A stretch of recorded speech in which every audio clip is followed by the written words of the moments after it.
Okay, you can start anytime, Frank. Okay. This is a special meeting for the Arts and Cultural Commission. Today is May 28th, 2021. Seeing a quorum, this meeting is officially called to order. Madam Secretary, please take roll call. Frank Gutierrez, Here. Robin McNair, Here. Fernando Olivares. Fernando? We can hear you, but I see that you're here. Deborah Russell? And she's joining in right now. Indigo Vu? Yes. Thank you. Jose Hernandez? Joseph? He is here. Andrea Harris? Here. Thank you.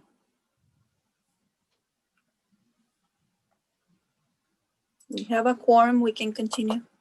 Okay. Jose is saying that his audio is still in the waiting room, so he can't hear or speak. Really?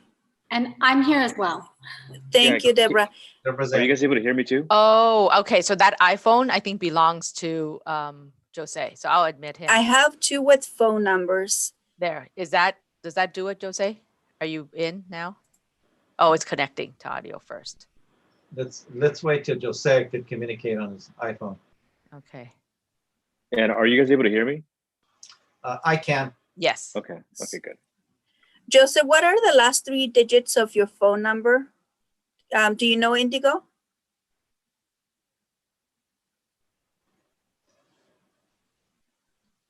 Yes, give me one Okay. moment. Can you unmute your Should be iPhone, 705. Jose? Okay, I Star got it. 6. Huh?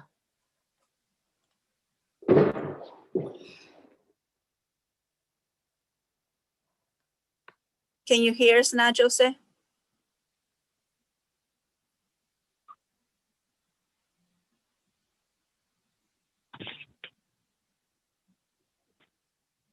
I think there's an issue there with our friend. Yeah. Okay. Yeah. I hear everyone now. Oh, you got us? Okay. So we Thank you. got, okay. Oh, Okay, great. Everybody's in line. Everybody can communicate. So being said, we're going to pledge allegiance. Okay, please rise for the pledge of allegiance. I pledge allegiance to the flag of the United States of America and to the republic for which it stands, one nation under God and indivisible, with liberty and justice for all. Thank you. We're going to move forward to public comment. At this time, members of the public may address the Arts and Culture Commission regarding any non-agenda items within the subject matter jurisdiction of the committee. No action may be taken on the non-agenda items unless authorized by law. Does the public have any comments that they wish to share with the commission? Please know that you have 3 minutes. Bianca, make sure they have 3 minutes. Any I will. comments? Members of the public, if you have a public comment, please use the raise your hand feature on Zoom so that I know that you want to make a public comment. I know that some of you said that you were having issues with YouTube, so you want to stay in the meeting here. I will be muting you and no video unless you have a public comment. So if you wanna make a public comment, raise your hand on the system, please. Thank you. It looks like we don't have any public comment, correct? We're joining 2 more people. Looks like there are 2 hands raised. There is? Yes, Victor. Okay. I think the one with the phone, it's Jose.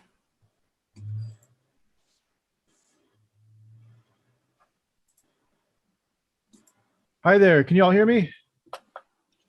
Yes, Victor, we hear you. I hear you. Beautiful. I'm glad I got in. I had just sent in the public comment in the email, but I wanted to follow up and I couldn't get through on my phone. So let me get to my email that I sent. The budget discussion is really critical. And as you go into the discussion today, and Frank, you can attest to this. Previous commissions were not allowed to put things on the agenda, and so from the very beginning, there were some items that were identified as priorities that that the commission never got to present to the city. So I want to just bring you guys up to speed on some of those to consider as you look at the priorities that are relevant today. I think these are, of course, the arts grant was one. It's important to show that there's funding that's necessary and that this performs a critical function in the community of, there are so many of the local artists who applied for the grant that this was the first grant they've ever written. So it's an educational process as well as guiding the dialogue in the arts community by setting priorities for what the grant purpose is each year.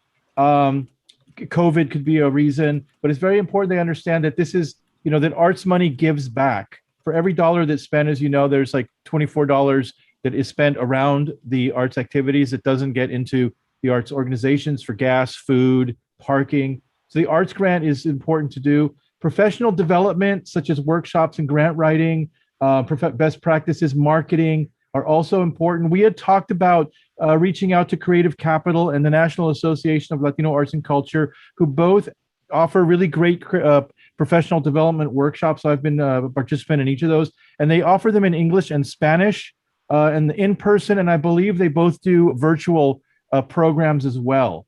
And I think the price for each of those is around $5,000, but it's a great investment. And everybody that goes through them, I guarantee you, in 5 years, they'll be at a greater regional level of significance and visibility because they get the professional information. Community arts fairs and festivals in each ward can be done with the schools because it's so important to activate communities and neighborhoods with the artists in those neighborhoods and in those wards, because we'll find by doing that some have more culinary, some have more dance, some have more theater, some have more music because of the families that have moved there over the generations. And this will help us to identify cultural identities for each of the wards, but also to help support the artists that live there.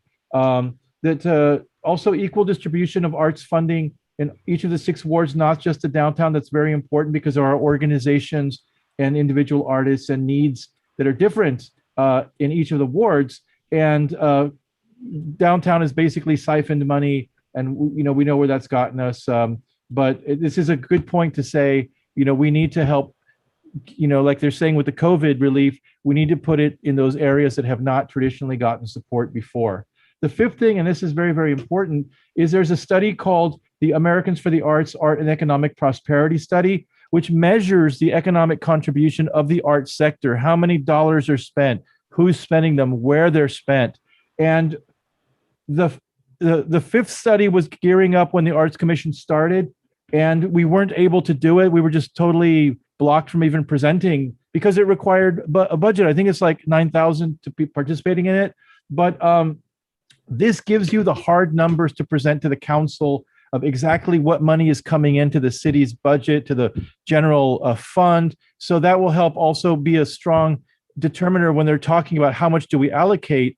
We've always said the money that the city gives is a fraction of the money that the arts sector contributes to the general fund. And the Arts and Economic Prosperity Study is a way to prove definitively how much money the arts sector contributes. And it only comes around once every 5 years or so. And there's a new one gearing up. Media Arts Santa Ana would love to partner with the city. We can help contribute some funding and help with outreach. But it's something that you don't want to miss because the city needs to see these numbers. And finally, there's been talk of a Sister City program. This is also something that is not hugely expensive, but there is a line item. We were told it was like $5,000 to participate, but I think it's more like $1,000. And Casa Guanajuato presented a beautiful presentation to recommend Guanajuato, Mexico, as a sister city because there's a lot of people here from Guanajuato. They have a very developed arts sector. They have the Cervantino Festival. They do a lot of silver. There's, really great exchange that could be happening. And we could even do artist exchanges to bring master artists here or to do workshops. These were all ideas that were discussed that had great potential. But the fact that the Arts Commission was never able to present a budget before, they didn't go anywhere. So I'm just reaching out to you all as you dream up what we can do. with funding, that these are some that were already kind of discussed and also discussed in this arts steering committee. So I hope you'll consider, and it helps guide the conversation. And I look forward to the hearing what you guys have to say. Thank you, Victor. Do we have any other public comment? I don't see anyone else raising their hand. Okay. No public comment, then we're going to move forward. We have a consent calendar, but the only item under consent would be any absentees, but we don't have any absentees. I think everybody's here. So I think we're fine to go forward with that. Am I correct? We still have to approve. Okay. So do I have a motion to consider item 1, which is relative to our absentees? Do I have a motion? Do I have a motion to consent? I'll make a motion. I make a motion. Oh, sorry. Okay. Do we have a second? I think Commissioner Vu, did you just make a motion? I'll second it. Second. Robin seconds. Thank you. Thank you. We move forward. I'll take roll call and then we can move forward. Okay. Take roll call. When I call your name, please say aye. Thank you. Fran Gutierrez, Aye. Robin McNair, Aye. Fernando Olivares, Aye. Deborah Russell, Aye. Indigo Wu, Aye. Jose Hernandez, Aye. Andrea Harris. Aye. Thank you. We pass. Thank you. Being said, we're going to move on to our work study session.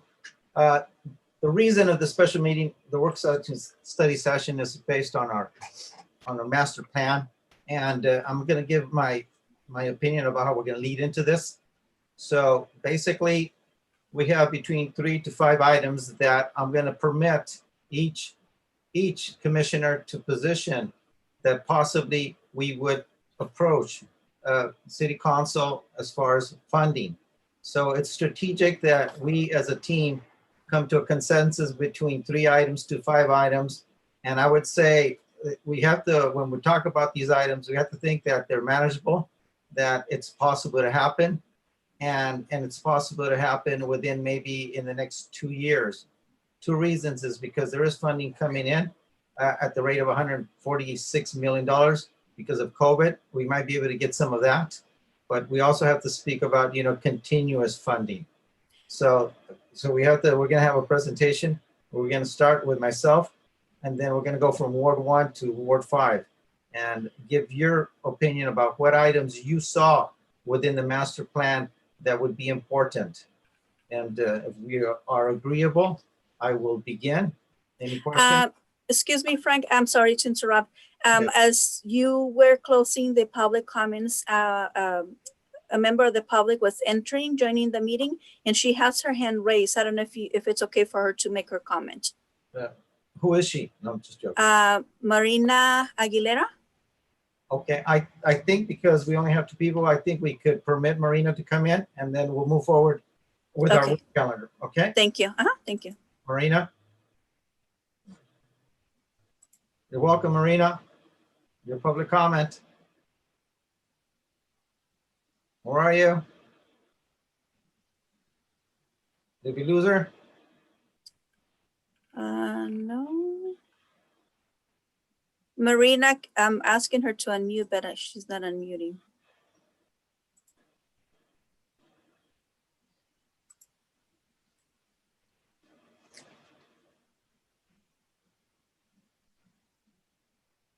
Marina, if you're on your phone, it's *6. Press *6 to unmute.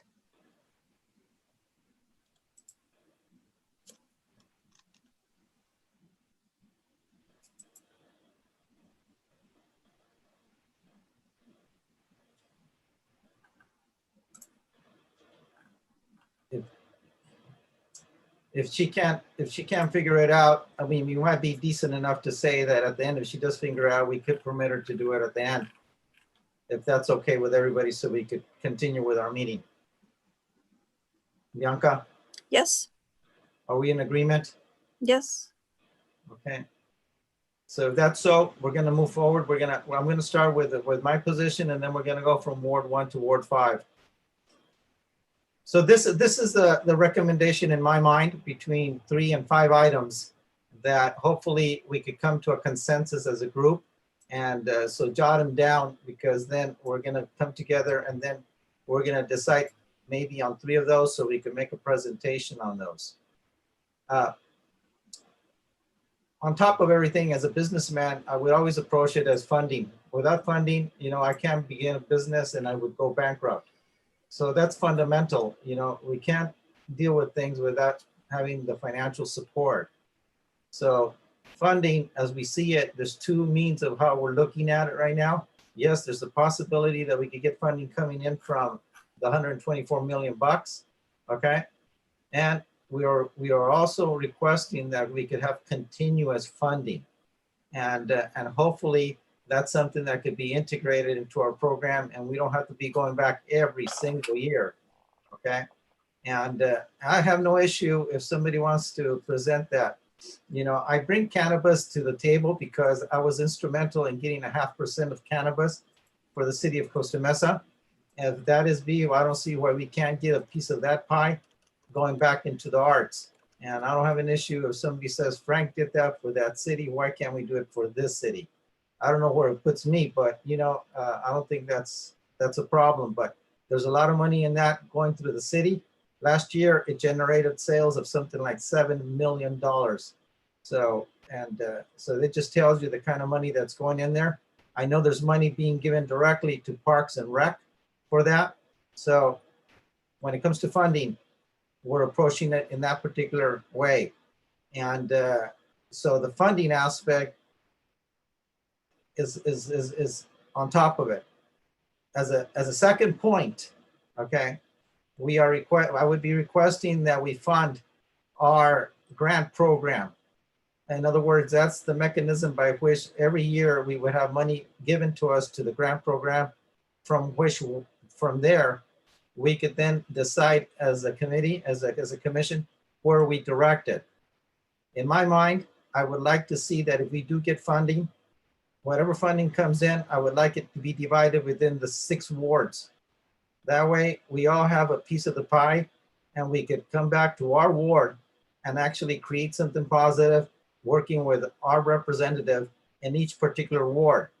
If we want to, we could come together as 2 wards if we want to combine our money. And that way it gives us all an opportunity to accomplish something within each ward. Or we could decide at one point to bring all X amount of money and do one particular event because it's going to request X amount of money. So those are 2 points. There is something that Robin had started about, I don't know, a year and a half. It's called the Youth Art Leadership Program.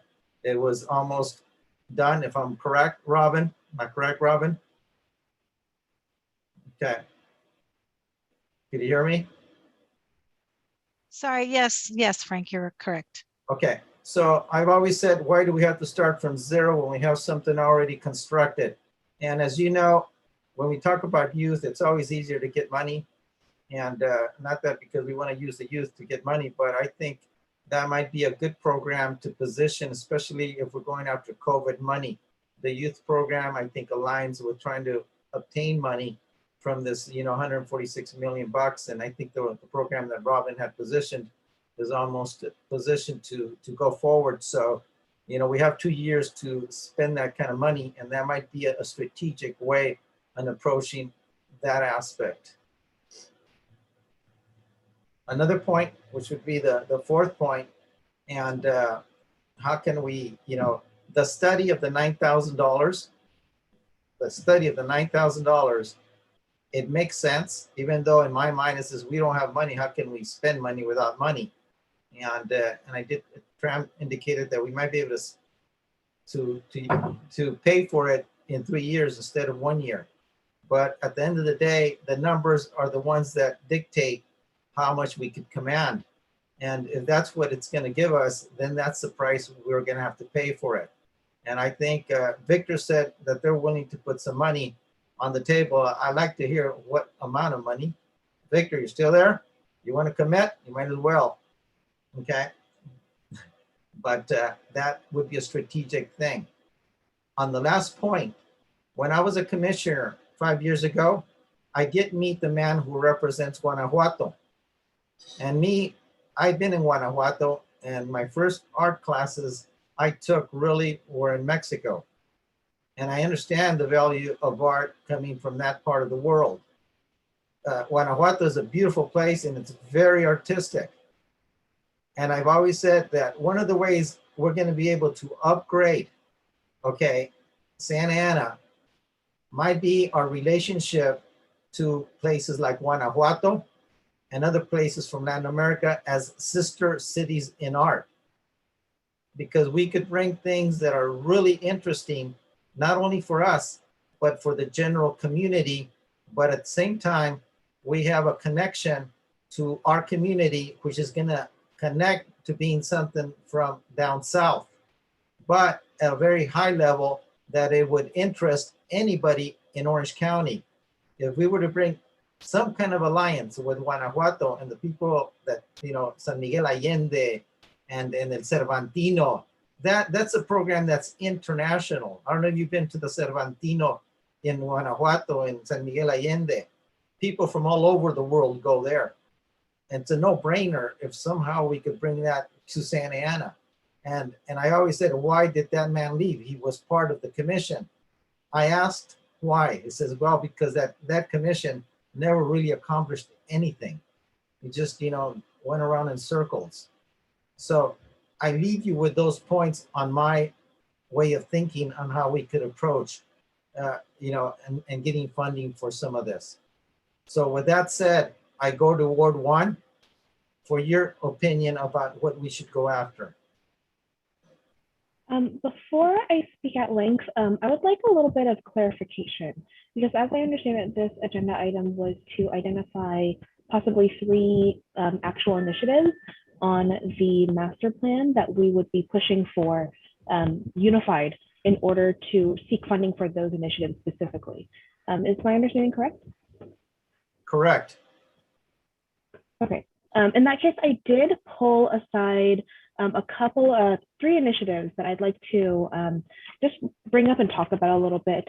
One of them is initiative 8.1.1. I'll read it just so that everyone doesn't have to flip through all the documents to find out what it is. It is adopt a 2% for the art ordinance or policy for all city CIP projects. It is recommended the project utilize professional art selection panels. See recommendation 2.1 regarding peer panels.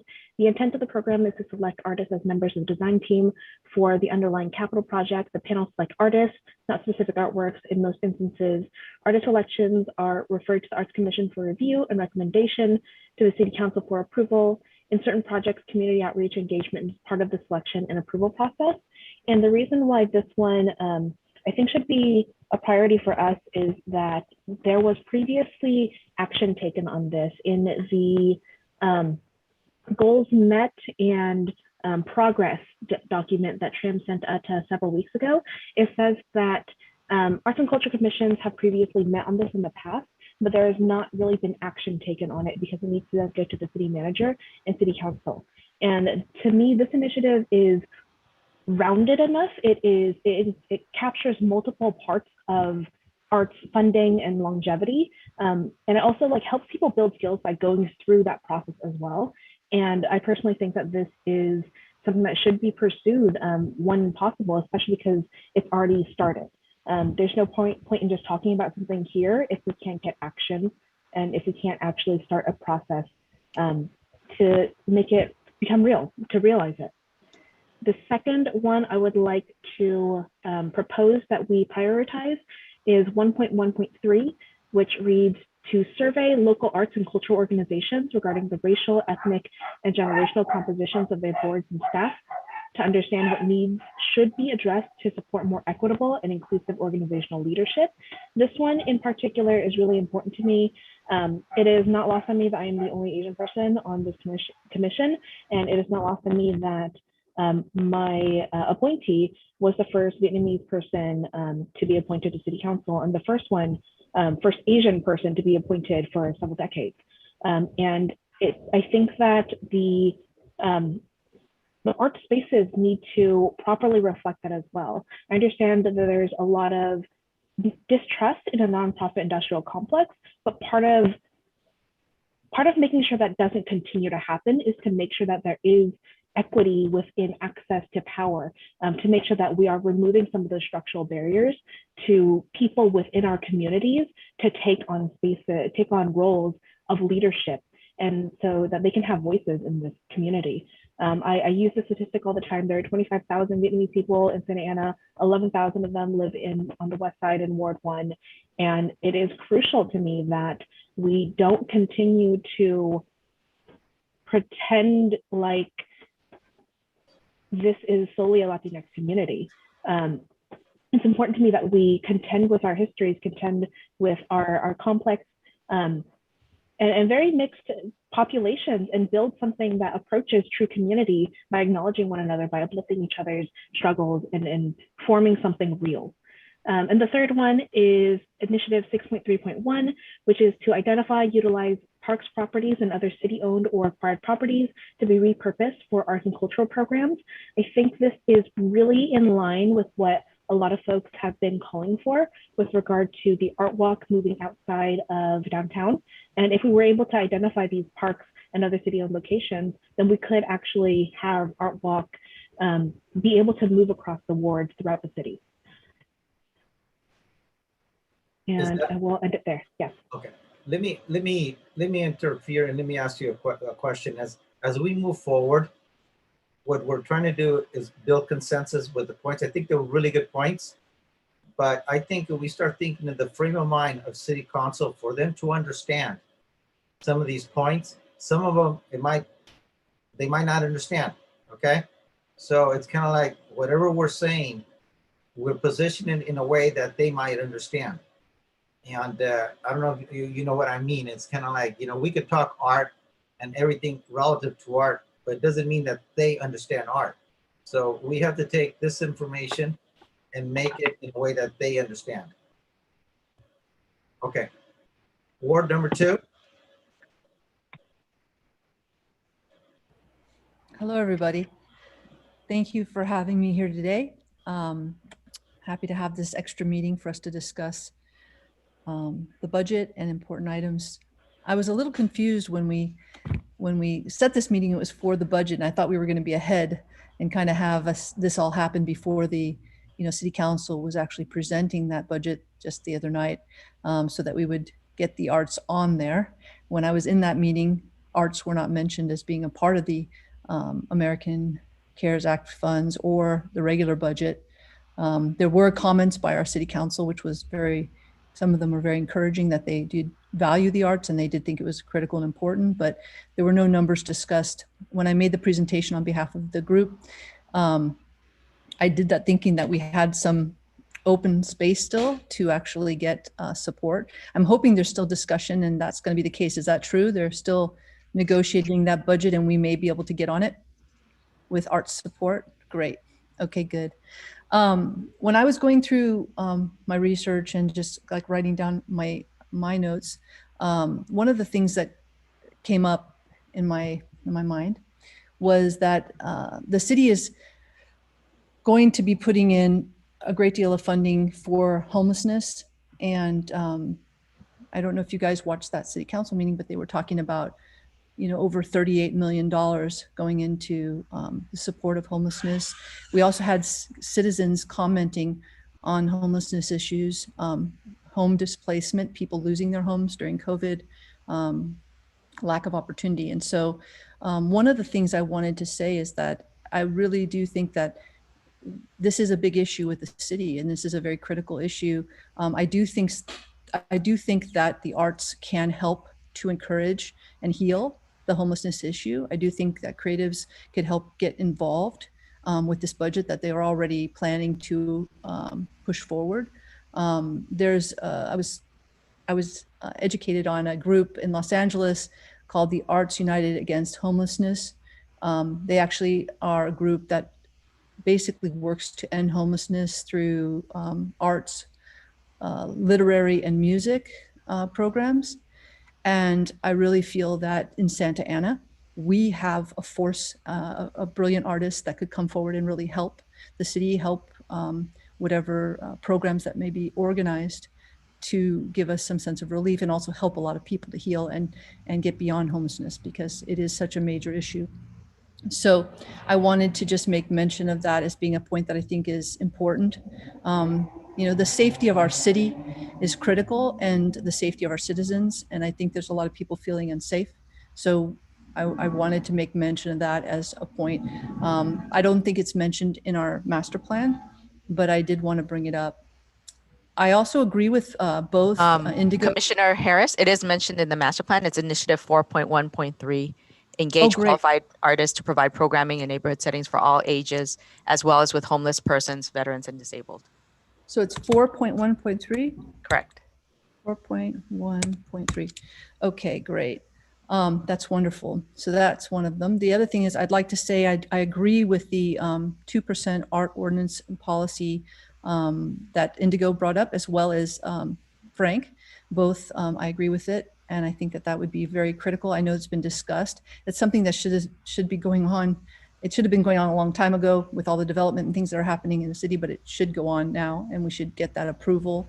I also believe that when we're talking about the grants are here to support our nonprofits. It's here to support our artists. I think that's a foundational need that we have in the city. And so our grants program is critical. And I think that that's something we should consider for the budget. Included in that grants program, we get artists, we get support for the arts. And, you know, there was public comments that you know, were about, you know, development, professional development, about this American the Arts report, doing this gathering to talk about the needs, and also get some results on what the arts can generate economically for the city. I think those things can also help a great deal to get us organized. One of the things that I find, you know, when I'm going around the city and I've been talking to citizens, is this sense of separation and kind of these silos that have been created in the city. And I really feel like any kind of professional development, education, grant writing programs, things that would help bring people together are critical right now. We have to, you know, kind of build equity in the city. And have everybody feeling like they're at their best and they have the experience, the expertise, and the access that they deserve, and can fully fulfill their you know, goals and objectives professionally, as well as the city's goals. And the last thing I just wanted to say is that, you know, I really feel like, you know, meeting like this, a second meeting, I think it's really critical for us to continue to have things like this where we do work meetings and the public is included. And I don't want to come to any determinations today in the sense of picking something that's going to be set in stone. I want the community to be able to respond to this, whatever we come up with. In my opinion, I really feel that the community should have a right to respond. And I'd like to voice my opinion on maybe doing a survey where we post the different options and the public gets to actually write their comments and also vote on it, because I really feel like we represent them. And for us to just come to a conclusion at this point, I think is unfair, and it doesn't allow the public to have access. And I really want to hear their voices, and I want to be able to serve them as a commission. So I would like to see something kind of like what they did with Revive Santa Ana, to do something where it's publicly available, people get to actually respond, and then we can read those comments, and then we can best represent. So those are my comments, and I appreciate your time. Thank you. Thank you. Ward number 3, please. Yes.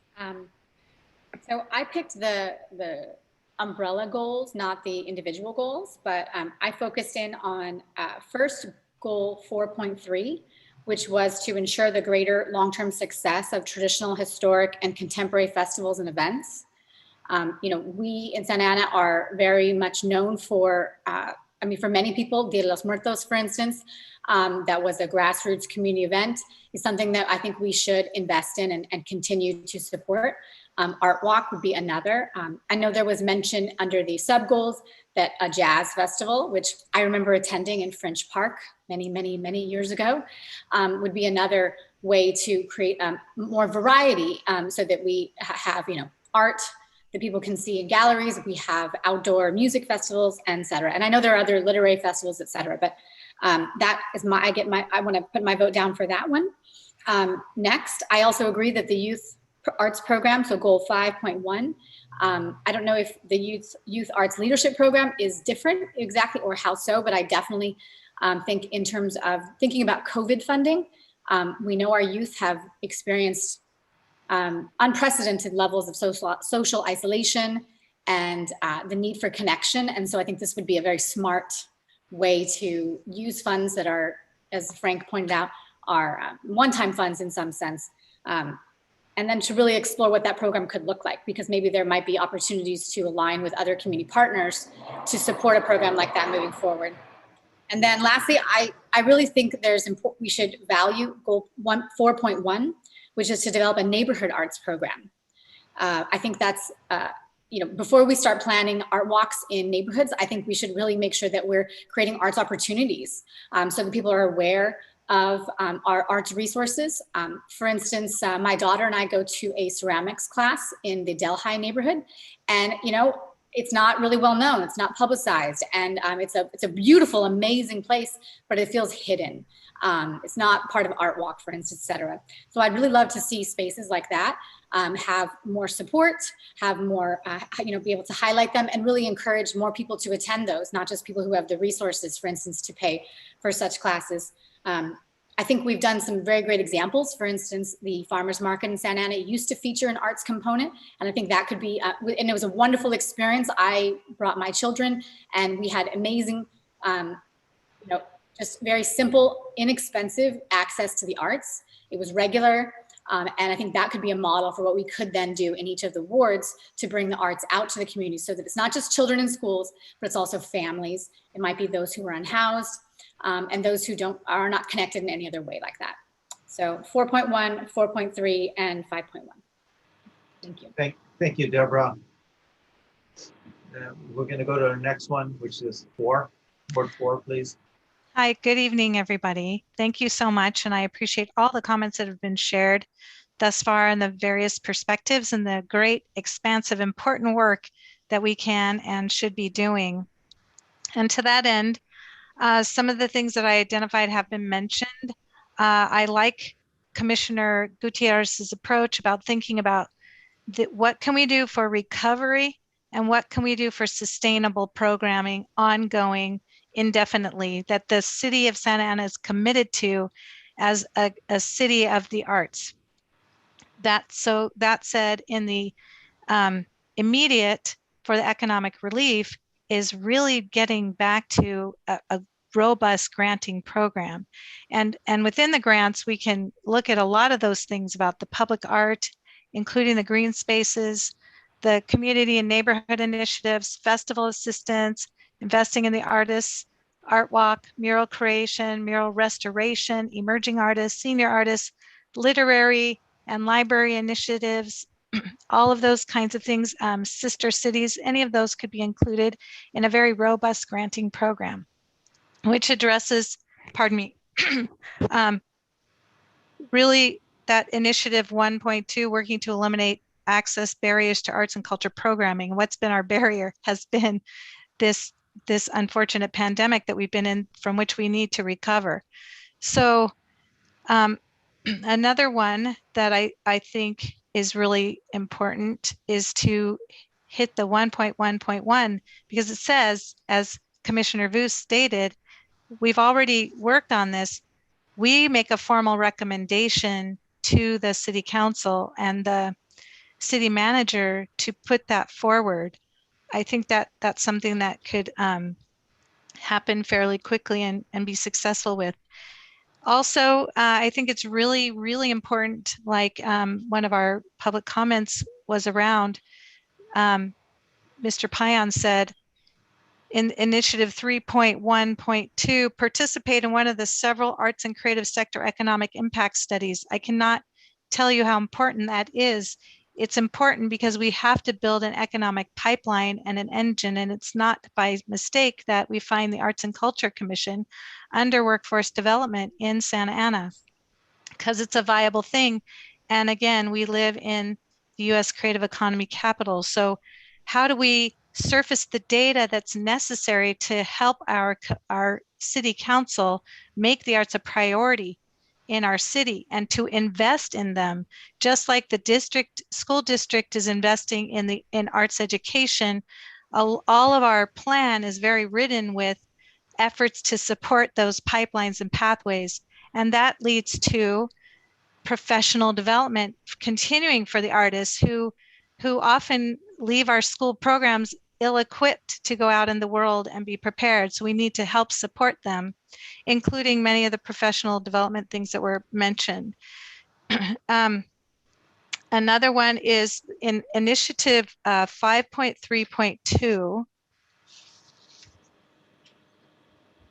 says hold an annual or semi-annual swap meet for those who want to collaborate on developing programs to strengthen career pathways in the arts. There's many things that we could do around that. Have these swap meets and greets, design and execute a college and career fair, do professional development. With the, by the way, with the granting, I absolutely recommend that we continue to offer those professional learning opportunities to support the artists in writing those grants. As were mentioned, we have resources. So if we could put funding toward those professional learning opportunities, and then developing the economic engine and pipeline from cultivating it in our youth, which also ties to that initiative 5.2 with the Youth Arts Leaders initiative that we were starting.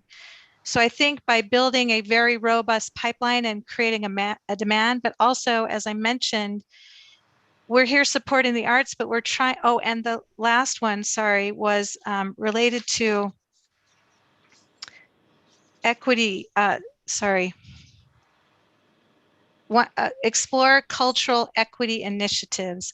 I think that's really important as we look at expanding to the hidden gems that are mentioned. We have a Cambodian community. We need to tap into all of these and create spaces for us to access the beautiful culture that is here, which is not highly visible.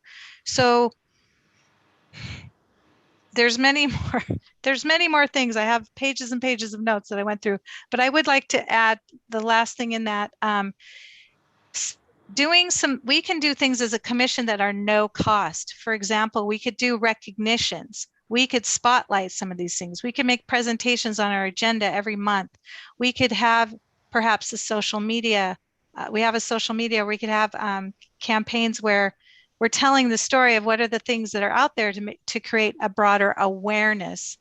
And so having maybe a mentorship program, a mapping of the pipelines, highlighting the industries that exist here so people know and they can start thinking at a very early age, and families and parents can say, oh, it's a viable thing that my child can pursue an arts as a career or be enriched by the arts and be willing to pay for a concert, be willing to pay for a theater experience, or be able to buy a work of art. So those are my thoughts at this time, but much like Commissioner Harris said, I would like to continue to have discussion and allow a space for the community to weigh in on these things. And so I too recommend a survey, much like what Revive Santa Ana did, and to consider getting some way to get input on the initiatives that we want to push forward.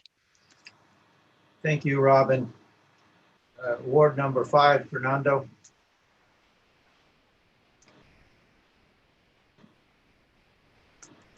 Fernando, you out there? Bianca, is Fernando listening to us? He is unmuted. Okay, let's get him on. All right, can you guys hear me now?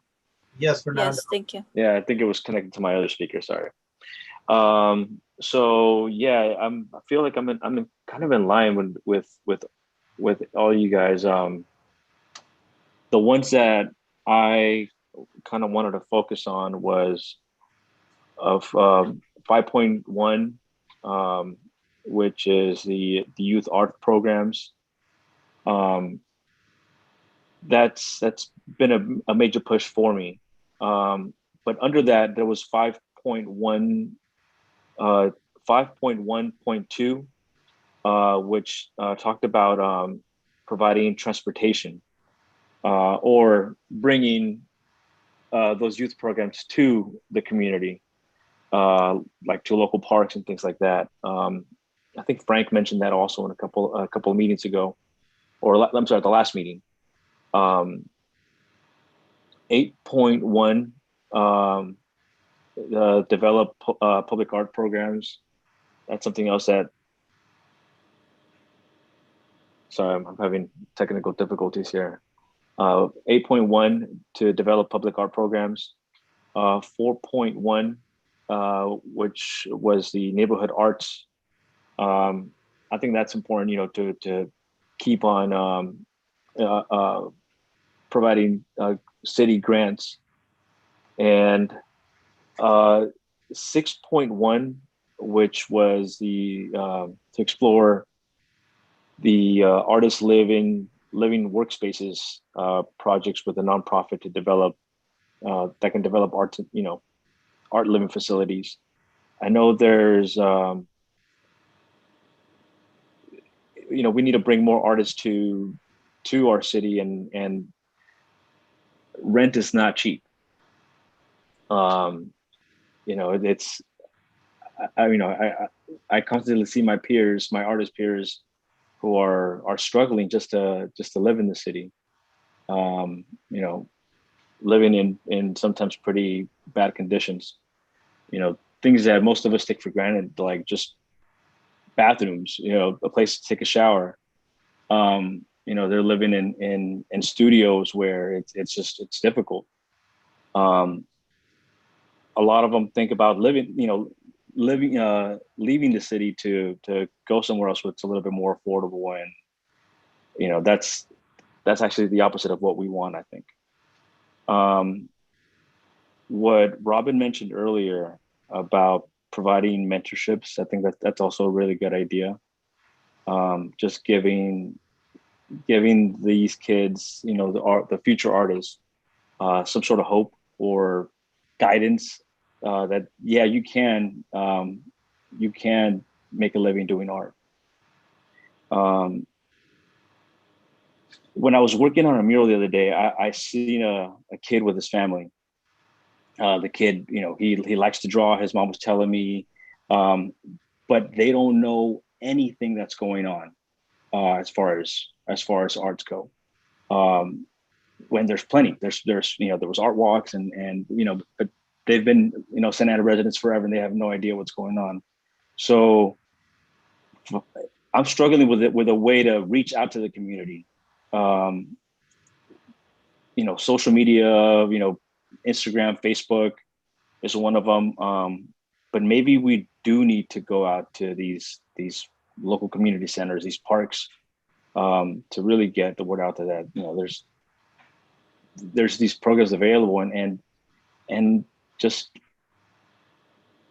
provide these programs, really, so we can spread the arts.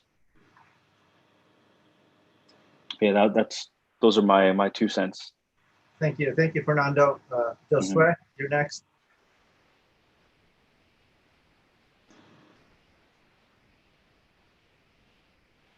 Yeah, is Josue there? Yes. Okay. Yeah. Hello, fellow commissioners, chair, and members of the public. It's you know, I like all of the different thoughts that, you know, are coming out as far as, you know, suggestions and pointing out the different points of it. So I don't want to repeat a lot of that said, but before I get started, I want to just ask a question for staff. How long is has the master plan, when was it finalized officially?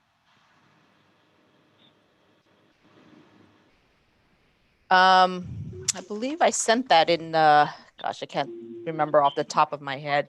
I sent that in the email. Let me try to look up the master plan. Hold on. It was about 5 years ago. All right. Yeah. Okay. So 5 years. I believe that the plan is for 10 years. Yes. What I'm gathering from what I read. Okay. So then in 5 years it would get redone, and I mean, you know, like Commissioner Vu and others mentioned that there's been, you know, some progress in some aspects of it, but perhaps others are kind of, you know, just being let, you know, just got stuck somewhere along the line. You know, I mean, part of the plan was to create this very commission. So in that sense, you know, there was a big push forward on that. But actually, the commission was already started before the master plan. So the first commission pushed for this master plan. The commission was formed, I think, in 2014. This master plan was approved in 2016. Oh, okay. Because yeah, so it just I guess I what it said was that's what happened, but I guess it already incorporated what had been done as far as the plan. So some of the things that jump out for me, and I mentioned it last time. So I don't want to rehash what my comments from last time, but you know, I just picked two overarching goals, which were goal number 2 and goal number 5. So you know, it also, there was some mention in the document about a lead, some sort of lead that would take the lead on it, like in the implementation aspect of it. So I'm not sure if that's like a paid staff position or what that would be to them. Like that's what a budget would perhaps pay for. So yeah, I think the grant writing programs are a great idea. I think a lot of times grants are rewarded to those who know about them, and there's a specific skill set, but also, you know, it's a matter of like building relationships that I think, you know, many in the community are not, you know, privy to. So I think, you know, just grant writing is important, but also like, you know, there is a skill set, and people get paid a lot of money to write grants for a lot of art organizations, and you know, the big ones are the ones that get the big bucks. And so some sort of equity around grants would be something that would be good to think about. This is one thing that was also in the master plan. It says the plan is inherently a community arts and cultural plan. While the city is the lead for many of the strategies, the community holds a critical role in the realization of the plan's success. Implementation partners include arts, cultural organizations, higher education institutions, the school district, etc. So, I mean, it seems to me that a lot of times when we're, you know, governing or, you know, just talking about policies, we talk about it without the community being at the table, even being aware. So, you know, the comments around surveying the community, I think, is important. And very crucial. You know, perhaps many in the community forgot about this. I reached out to some folks that were involved in the process before, and they let me know, like, you know, I had some critiques about the master plan, you know, and you know, things that were excluded or weren't included or weren't emphasized. You know, and so I need to do more research on you know, folks' critiques in the past, or you know, what they think, you know, we should focus on. So, you know, and it could be something real simple as setting up something on the website. You know, some kind of Google Doc. So, I mean, I could create it, you know, or, you know, this commission could. So I'm just thinking about what are the next steps. You know, I'd love to hearing everybody's thoughts, but I definitely would like to, you know, by the end of this meeting, come out with some concrete, you know, things to move forward on. You know, and another thing that I think to mention, besides, you know, surveying the community on what they think is the importance or goals that should have been included that weren't, is, you know, just the heavy lobbying that we must do, and perhaps not just Commissioner Harris, but all of us, you know, to go to the next council meeting, and if not us, to send people from our community. Again, you know, folks, there's a lot of artists here, you know, that may not be aware, and we're lucky in this commission that we actually have a lot of folks that come, you know, to these meetings. You go to other meetings and they have like 5 people viewing them. And so, you know, I think then it's upon us to, you know, text people and send people the links and get people excited and interested in the work that we're doing here.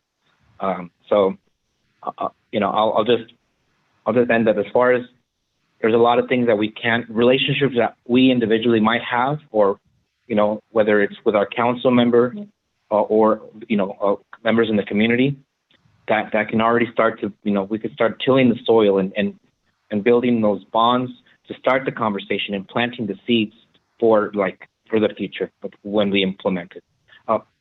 The second goal, which again I talked about a lot, was the goal number 5, supporting existing, creating new opportunities for youth. So a lot has been said about that. You know, it's imperative, but also seniors and adults, you know, that are just getting into the arts because of, you know, the healing needs to it. So one-time money right now with the Revive Santa Ana, a very crucial, important meeting, the next meeting for them to decide.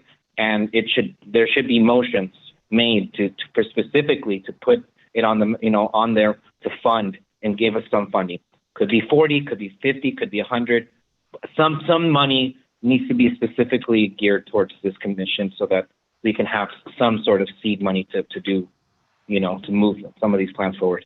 And the last thing I'll mention is, you know, along with Canada's money, as Chair Gutierrez mentioned, we are, you know, the Chamber of Commerce it could potentially be another one of those folks that could partner up with us, along with Santa Ana College and, you know, as Santa Ana Unified School District.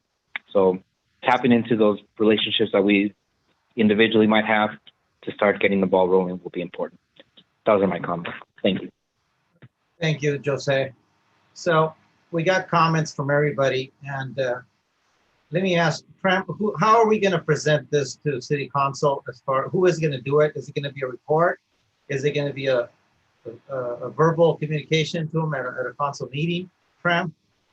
I believe last time you all talked about writing one letter to give to them. So to designate somebody or a group of folks to write that letter. And then, you know, Frank, you could sign it as the chair on behalf of the commission, entire commission, and then you present it to your council members. Okay, so we're in agreement that basically we're going to come to a consensus and we're going to write up a letter, and that's the way we're going to present it. What's our timeline on this letter? They're meeting June 1st. Okay. I believe the regular meeting is June 1st. Okay, so that gives us how many days? Not too many, huh? Okay.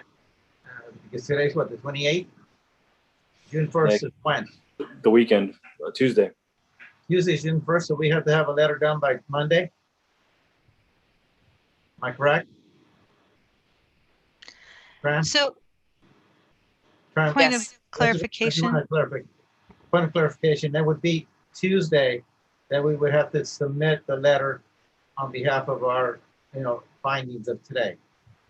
Robin, you have a question? Yes, thank you, Chair. Just point of clarification, the formatting. Do we want to get very line item specific about what we make recommendations to the council for?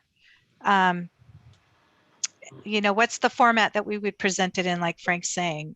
Robin. Or, sorry, the commission chair.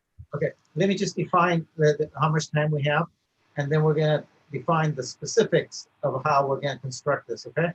So if I'm correct, Tuesday would be the day that we would have to make this letter final.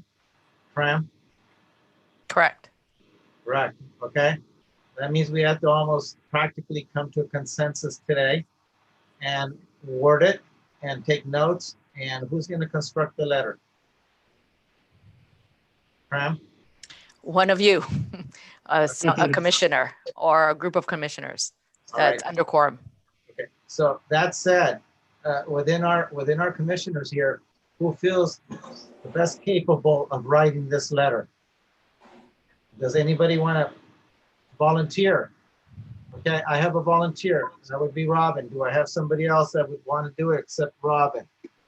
Deborah. Are we in agreement? Deborah would also volunteer in doing that. So. Looks like Commissioner Vu also. Yes. Yes, I've been taking pretty extensive notes throughout this meeting, and I think that will be able to help guide whatever letter we end up writing together.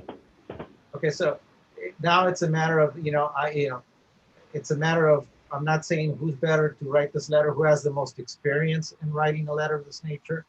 And And I would say, you know, between you three ladies, you select yourself of who would be the best capable of writing the best letter.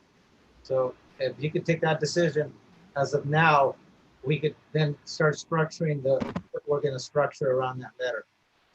I think it's possible now that we could actually have a collaborative document using a Google Doc that we could come up with a basic structure and each contribute. And actually that could be shared with every member of the commission. So everybody could put comments into it so we could create a final document to present by June 1st. That'd be great. Okay, I agree, but because of the time constraint, okay, the reason we're doing this today is that we could hopefully come to a consensus of maybe the first 1, 2, and 3 or 4 recommendations that are going to go into that letter. If we don't do it today, okay, you're going to have a whole bunch of flood of ideas coming in, and somebody's going to have to figure out all those ideas. So I say we come to a consensus and make it easy for whoever's going to write this letter, and that way we're all aware of it. Are we in agreement? Yeah, if I could chime in. Just jump in real quick on the concept of doing a Google document where everyone is participating and chiming in. We can't really allow that. That would be a potential Brown Act violation because everyone would be kind of sharing comments outside of a noticed meeting. So I think this is the forum right now to get all those ideas out there. And then you would need, you know, kind of 1 or 2 or just less than a quorum number of people working on the actual document, but we can't have a Google document that's being shared amongst all the commissioners after the meeting. Thank you. Yeah, that's what I thought. I believe No, it's a good idea, commission. but it wouldn't work for Brown Act purposes. Okay. Who wants to speak? Yeah, that's what I thought. Okay. Do we have somebody who wants to speak? Yeah, I just wanted to mention that Commissioner Vu, as she mentioned, as they mentioned, as was mentioned, was taking really good notes. So I'm wondering if, based on your notes, there is some sort of consensus that's being formed, Commissioner Vu, around the top goals. Yeah, actually, there are a couple of different initiatives that several people pushed forward. For example, 5.1, develop a youth arts access program. 3 of the 7 of us actually particularly named that as one of the initiatives. Also 4.1, or recommendations, and that is 4.1, develop a neighborhood arts program was also recommended by 2 of us. And the rest are pretty much in line with this. I do have a quick question for Ryan also, if that's possible. If there is under a quorum of us working on this letter, and if Chair Gutierrez is not in that, the 3 of us, if we send it to Chair Gutierrez to sign, would that end up violating the Brown Act? Yeah, whoever is going to be included as part of the letter, either signing it or reviewing it in any way, would kind of be part of that. So you need, Chair Gutierrez would then be counted as one of the people working on the letter if he's going to sign it. Okay, so we have a definition that we could do 3 people as a quorum. 3 people can come in? You can have less than a quorum working on it, but if the chair, if you're going to sign the document, you would be counted as one of those people. Okay, I will agree to sign the document, and we decide 2 of the ladies to work on so we have a quorum. So I let the ladies decide which 2 of you ladies want to be on this, if we're in agreement. I would actually like to propose instead, if it's possible, then if Commissioners Russell and McNair would be amenable to this, what if the 3 of us conduct and then compose this letter together and sign only upon ourselves and say on behalf of the Arts and Culture Commission? That way we don't have to get a 4th person to come in, break quorum, violate Brown Act. And also, Chair Gutierrez, I would really appreciate if you do not call me a lady. Thank you. Oh, what did I call him? Sorry? A lady. I've been pretty clear throughout this process. I'm a non-binary person and do not like gender terms. Thank you. Thank you. Got it. So on the recommendation that Mrs. Booth said, how do we move forward? Is it required that the chair sign? Can you three go ahead and author the letter based on our group discussion and sign it? Yeah, if that's a legal question, there's no legal requirement for the chair to sign off on the letter. Great. So I don't have a problem with me not signing it. I mean, I would agree that if the three ward representatives are willing to work on the letter, that you work on the letter, you're gonna get our recommendations today, and we come to a consensus, and based on what we come to a consensus today, you write the letter and you decide if the three of you want to sign it or just one. Are we in agreement? Deborah says yes. Yes. Yes. Robin? Yes. Sorry. Yes, we're in agreement. Boo? Yes? Okay. That said, okay, here's the challenge. Okay. We have quite a bit of recommendations. The thing is, you know, which is the top one and which is goes down 1, 2, and 3 or 4. And also thinking about looking at them, which one is the one that's going to be possibly accepted, which is the easiest to be accepted. Okay, we go from the easy to the complex. And being said, at the end of the day, is we need funding. We could do everything. If we don't get funded, we're not going to be able to do number 2 or number 3. So funding is fundamental on this. I think the proposition that came in at 2% from development is a way on how we could get funded. Okay, and that's one aspect that's within the structure. I would say there's no reason we can't ask for funding from cannabis. Okay, on that aspect. So, and we should also ask that we should be getting funding on a continuous basis every year. Okay, so they know that we just don't want a one-shot deal. And Deborah, you have a point? So I agree that we should try to get money from wherever we can, but I also want to observe the parameters of the Master Arts Plan. If we were to add the recommendation that we get cannabis funds, does that sort of violate that we're following the recommendations of the Master Arts Plan? I don't think so, because money is money, because it's going to be funneling aspects of the master plan. Whatever money comes in is going to be a backup to whatever is on that plan. That plan will work with fuel. And fuel is money, and that money, where it comes from, if it's from, it has to come from somewhere. It's just a very good place to get it from right now. In agreement? Yeah. Okay. So to me, in my mind, as a business person, I would say we go funding first, and we enlighten how we're going to get that funding. Okay, the 2%, the cannabis is not a bad idea, and that goes directly to them, and trying to obtain a continuous funding source for now and in the future.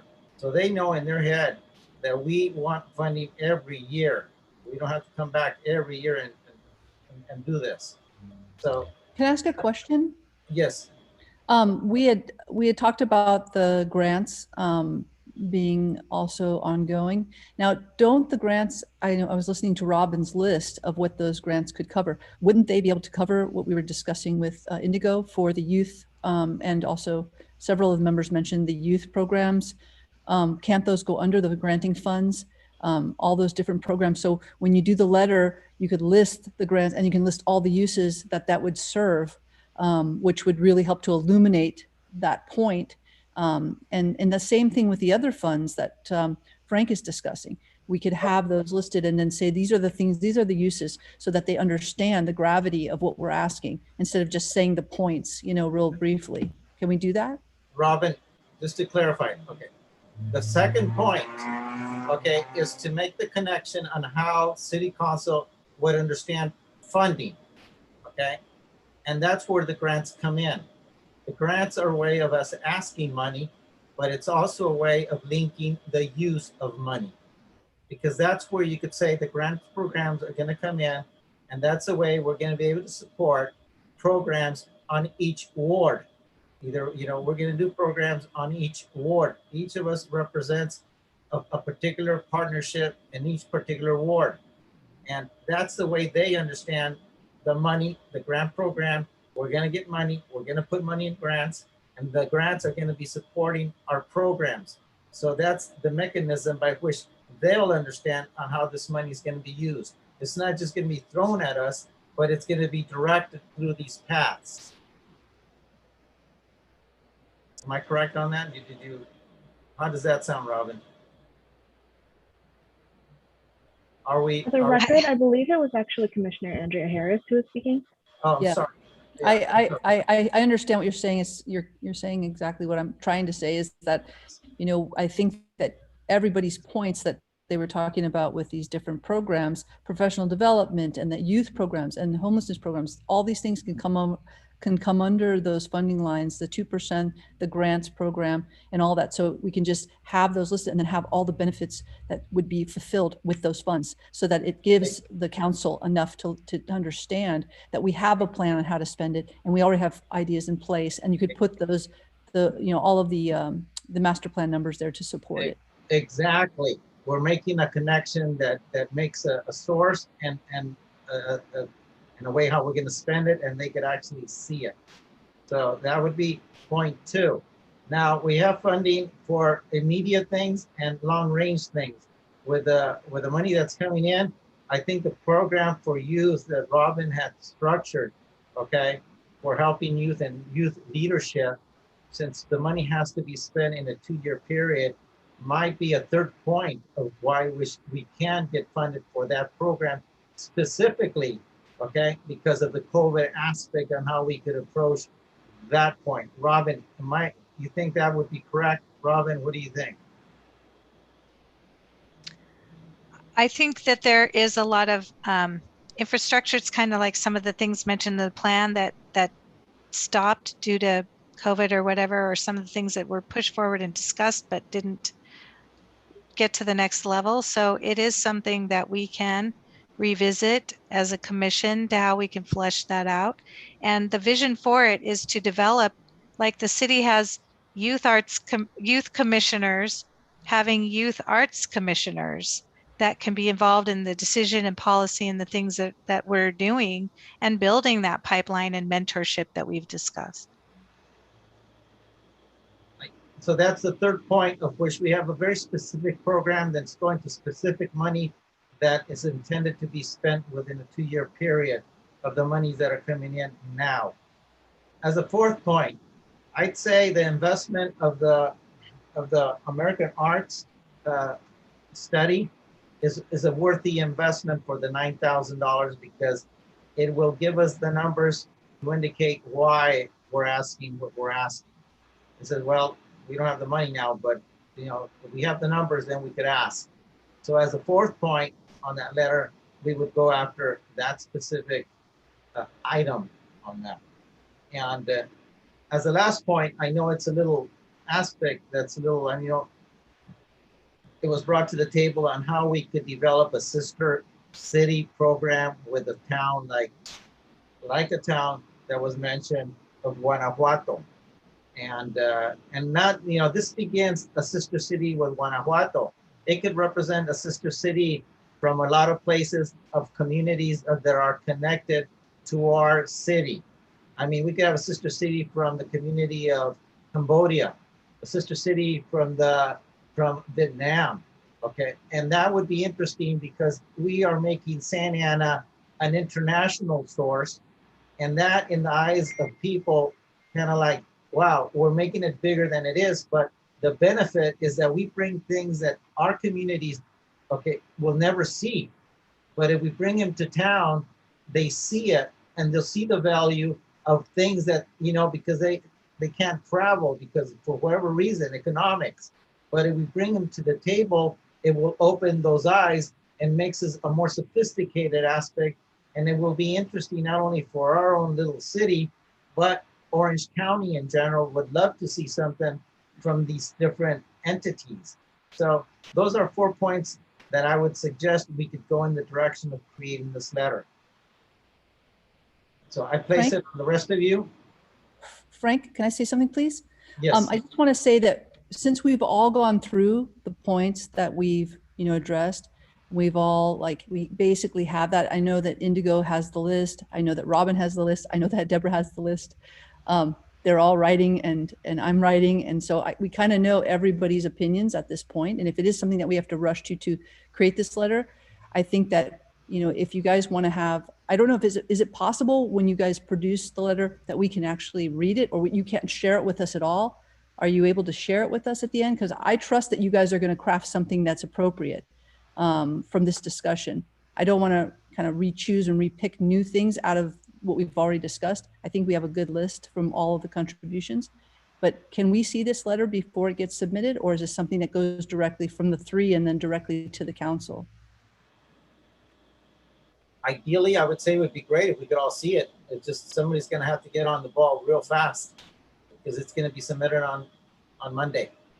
And, well, if it's on Google Docs, you can see it, right? You can. They're not going to be able to do a Google Docs, I don't think. Yeah, I think that what you can do is once the letter is drafted, it can be shared so that others can see it. Okay. But we can't have additional comments. If you were to send an email to everyone with the letter attached, those who were not involved in drafting it wouldn't be able to comment back on it, right? To add anything different or change it at that point, because then once another person gets involved, then you have over a quorum who's kind of working on that. So it would kind of be a read-only one-way communication if you were to do that, so that others could see it ahead of time. But we can't have it become a dialogue at that point. So can we decide here right now, since we have a quorum and we have our public with us, can we decide right now what we're going to agree to on this letter so everybody knows and everybody is on track? Because I don't want there to be any surprises or people to feel disappointed or left out. Is there a way that we can just come to a conclusion that the letter can be drafted and we can be, finished with this? And also, I'd like this thing to not only be posted, to us, which we can't respond to, but also to be made available to the public as well as city council, so that this is out there and it's available. So can we come to our points right now, and as a group, let's just agree? I have a suggestion. Yeah. I also took notes, and I could share the screen with everybody so you can see what everybody said. And my notes are very brief, so forgive me and correct it if you see anything that you felt doesn't represent you, and then we can rank it. And that way, once we can take the top three, top whatever, Right. and hopefully that could be the consensus, or you can have further discussion. Before we get to that point, could I also make a suggestion that after we finish crafting this letter and after Commissioners McNair, Russell, and I finish this, would it be possible for us to first of all send it to you, Tram, just as an added layer of protection before you send it out to the rest of the commissioners for viewing only as a PDF? So you want me to forward it to everybody? Yes, just as an added protection, just in case. Yes. And second, would it be possible then for us to read the letter at our next commission meeting, just so that everyone, and that way it gets agenda, or it's on the agenda also, members of the public get to listen to what we said as well. Of course. Mm-hmm.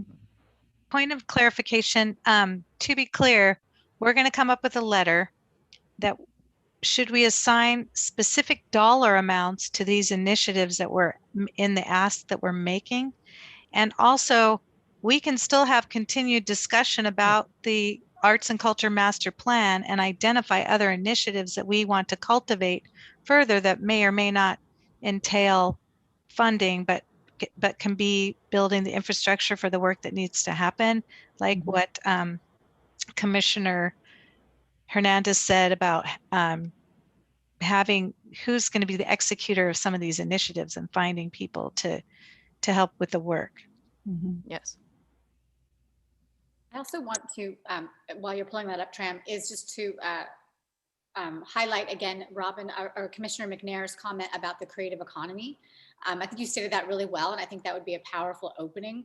I think you said we're the creative capital, and I don't know if anyone else has wording that you think should be added, but I'd like that as a lead-in to this letter before we jump right into goals.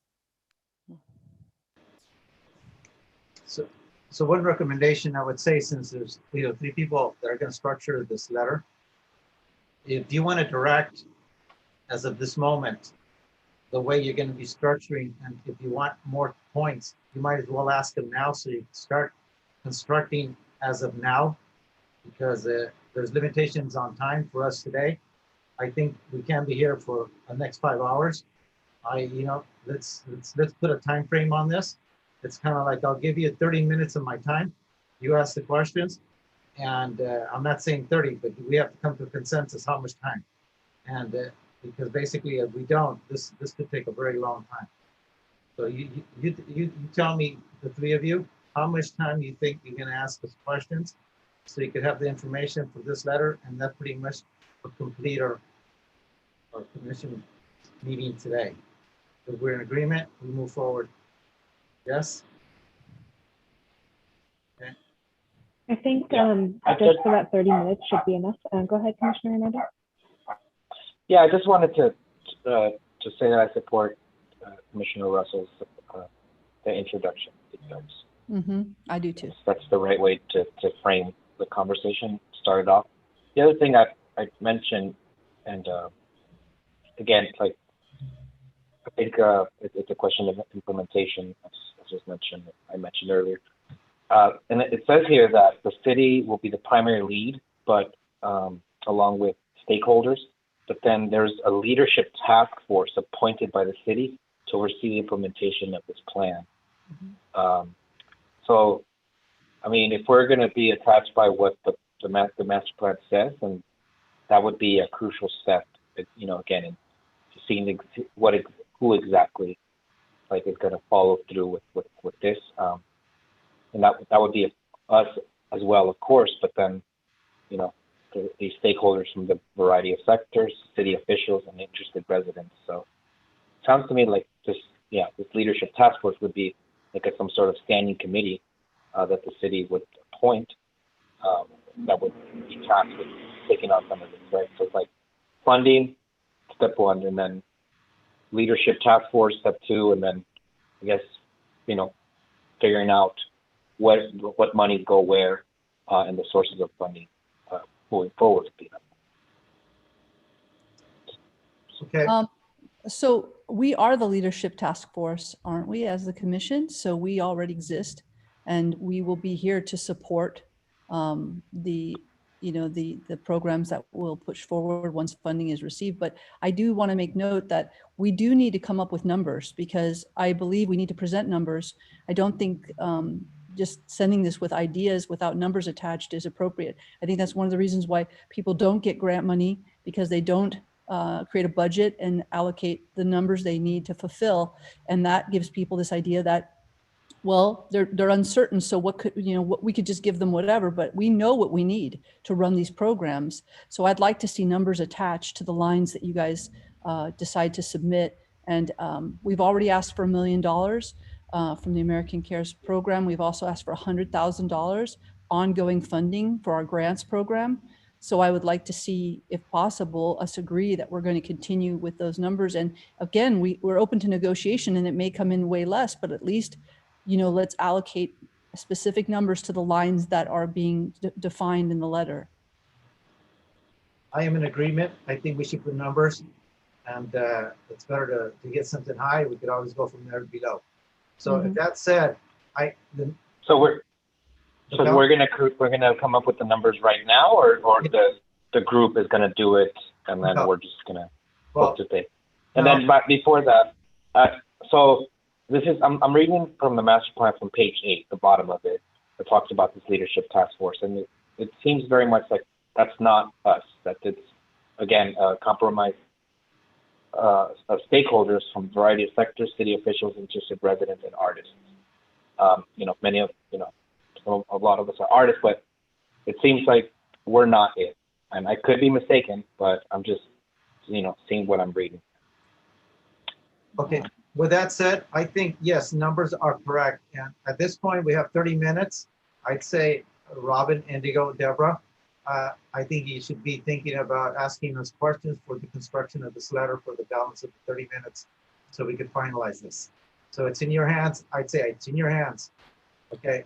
And Well, Graham, are you still going to post the notes that you were going to share with us? Yes. Are you ready for that? Yeah, we're ready. Okay.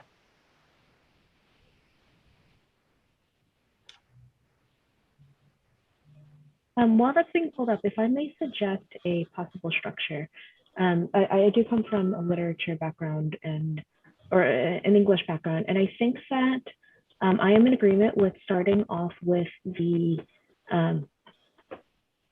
introduction based on Commissioner McNair's words, the creative economy capital. I think next what we want to do to sound firm is put forth a number.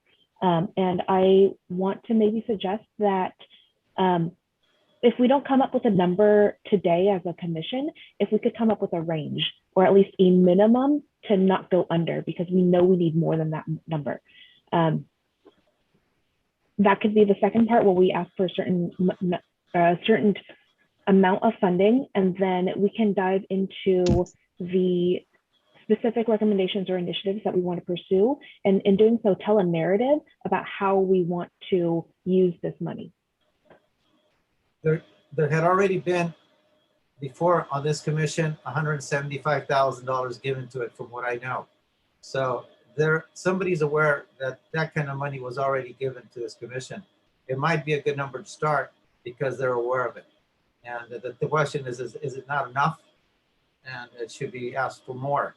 And so I say we go to a number that we have been given before.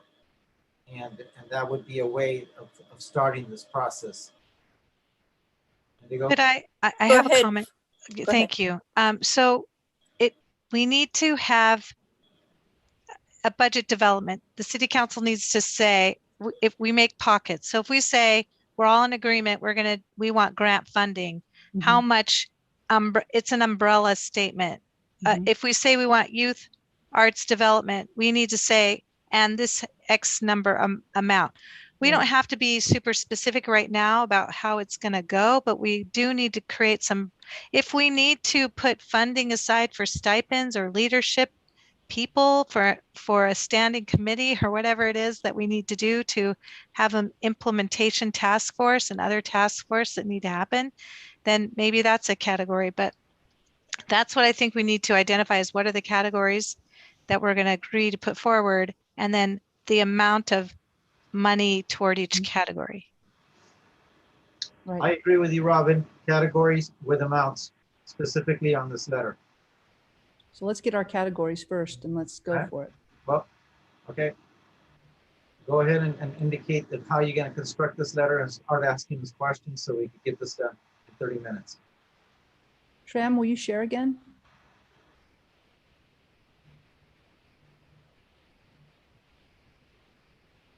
Tram? Yes. Will you share your screen again? Great. Thank you.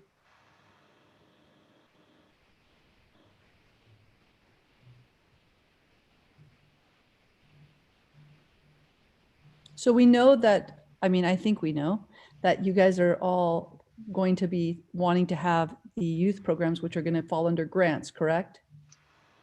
Part of it, but you also have the youth program that being structured that Robin worked on. And that's specifically targeted toward this funding that is coming. One-time funding. That's right. So I'd say we asked for $50,000 on that one. My position, 50,000 on that one. Robin, did you do an analysis of the numbers for that program? Oh, sorry, I'm confused. So are we moving forward with the 5 things that Chair Gutierrez said that we were doing, and then we're assigning those, or how are we coming to consensus on the 5 or 3 or whatever issues we're moving forward? My suggestion is that everybody would pick, let's say 6 out of this whole list. Pick 6 top priorities that you'd like to add to this, the letter. And then from everybody 6, we will then assign points to it. And so hopefully 3 will float to the top or something like that.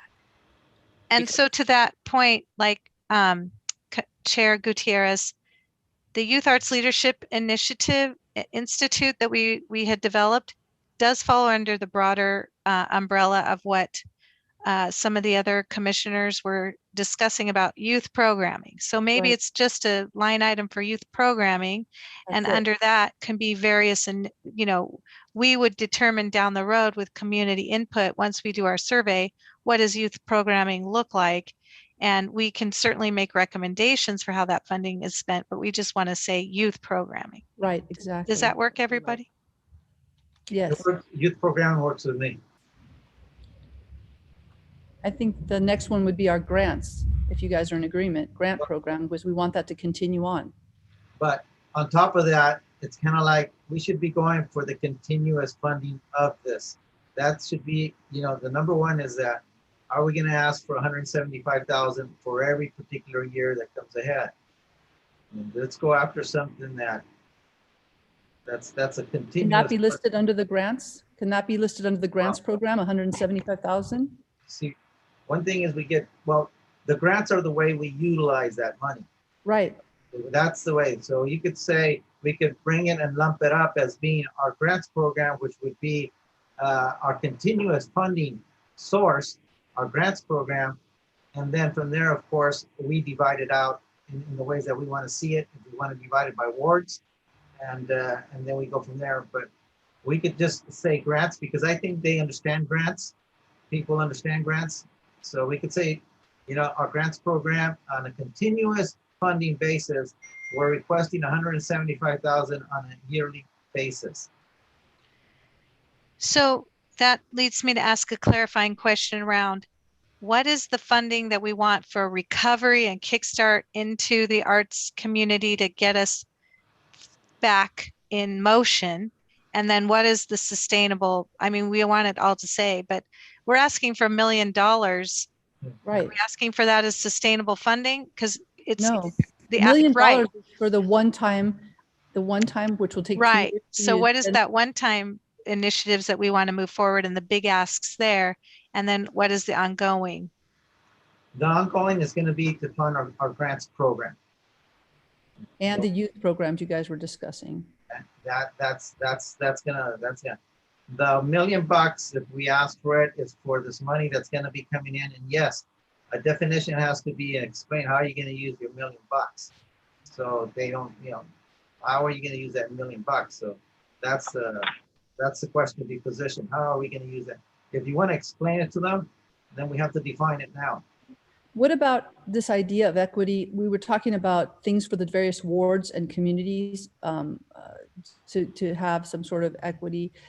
Also the development programs. Can we outline them like that and just list them? I was talking to you guys about the idea of homelessness and having artists involved in the recovery for the homeless issue, because they're already allocating $38 million to that line. Is there a way that we can just break it out so that we have like a good list of like 5 or 6 things that can go with the actual American Cares monies, and have that as one thing, and then have the ongoing funds as a separate chunk that we would just, I think that would be best. So we should just pick for each group, what's the cares, the American Cares, and what's the, the ongoing. I think that's, we speak about the wards, and I would say, let's say on my ward, Ward 6, I would say I'm going to give X amount of money to the Heritage Museum, and I'm going to develop a program at Centennial Park. Maybe we'll do a Dia de los Muertos at Centennial Park, and we use some of the funding. That means that we're going to divide $1 million by 6. So figure that one out, and that's how much money is going to go to each ward. And the challenge is, we have to, everybody's going to have to figure out their partnerships within their wards and see what they can come out with.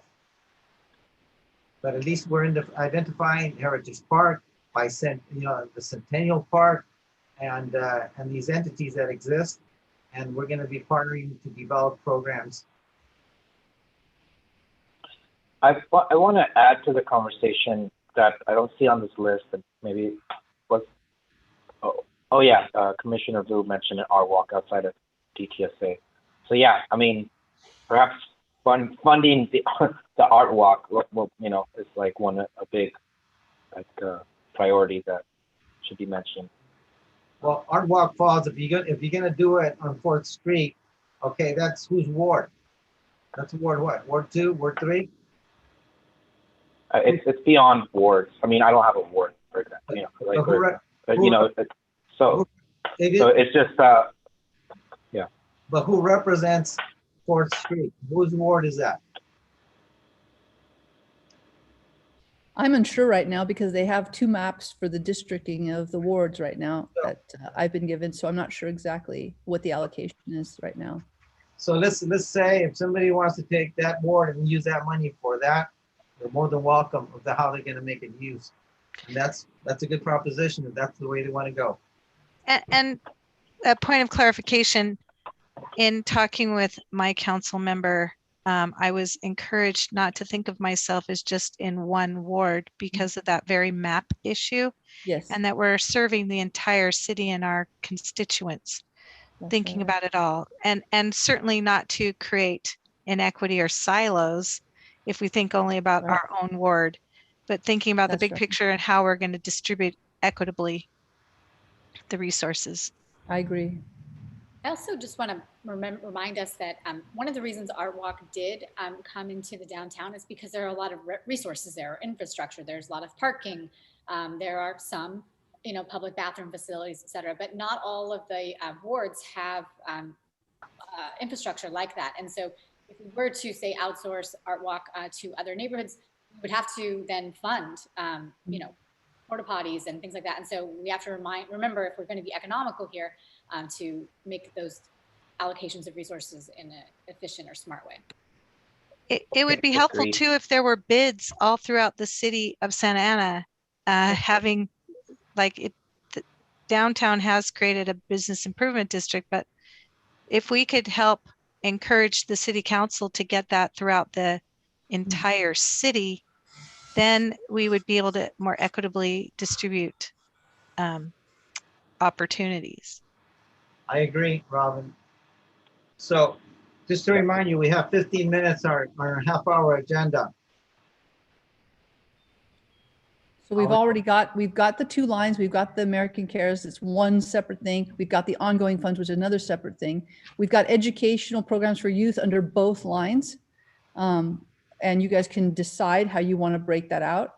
We also have the grant program, which is going to be recovery monies as well as ongoing, because we need recovery money to go towards the grant program and to jumpstart our artists and our community and get everybody revived and back on track. We also need ongoing funding.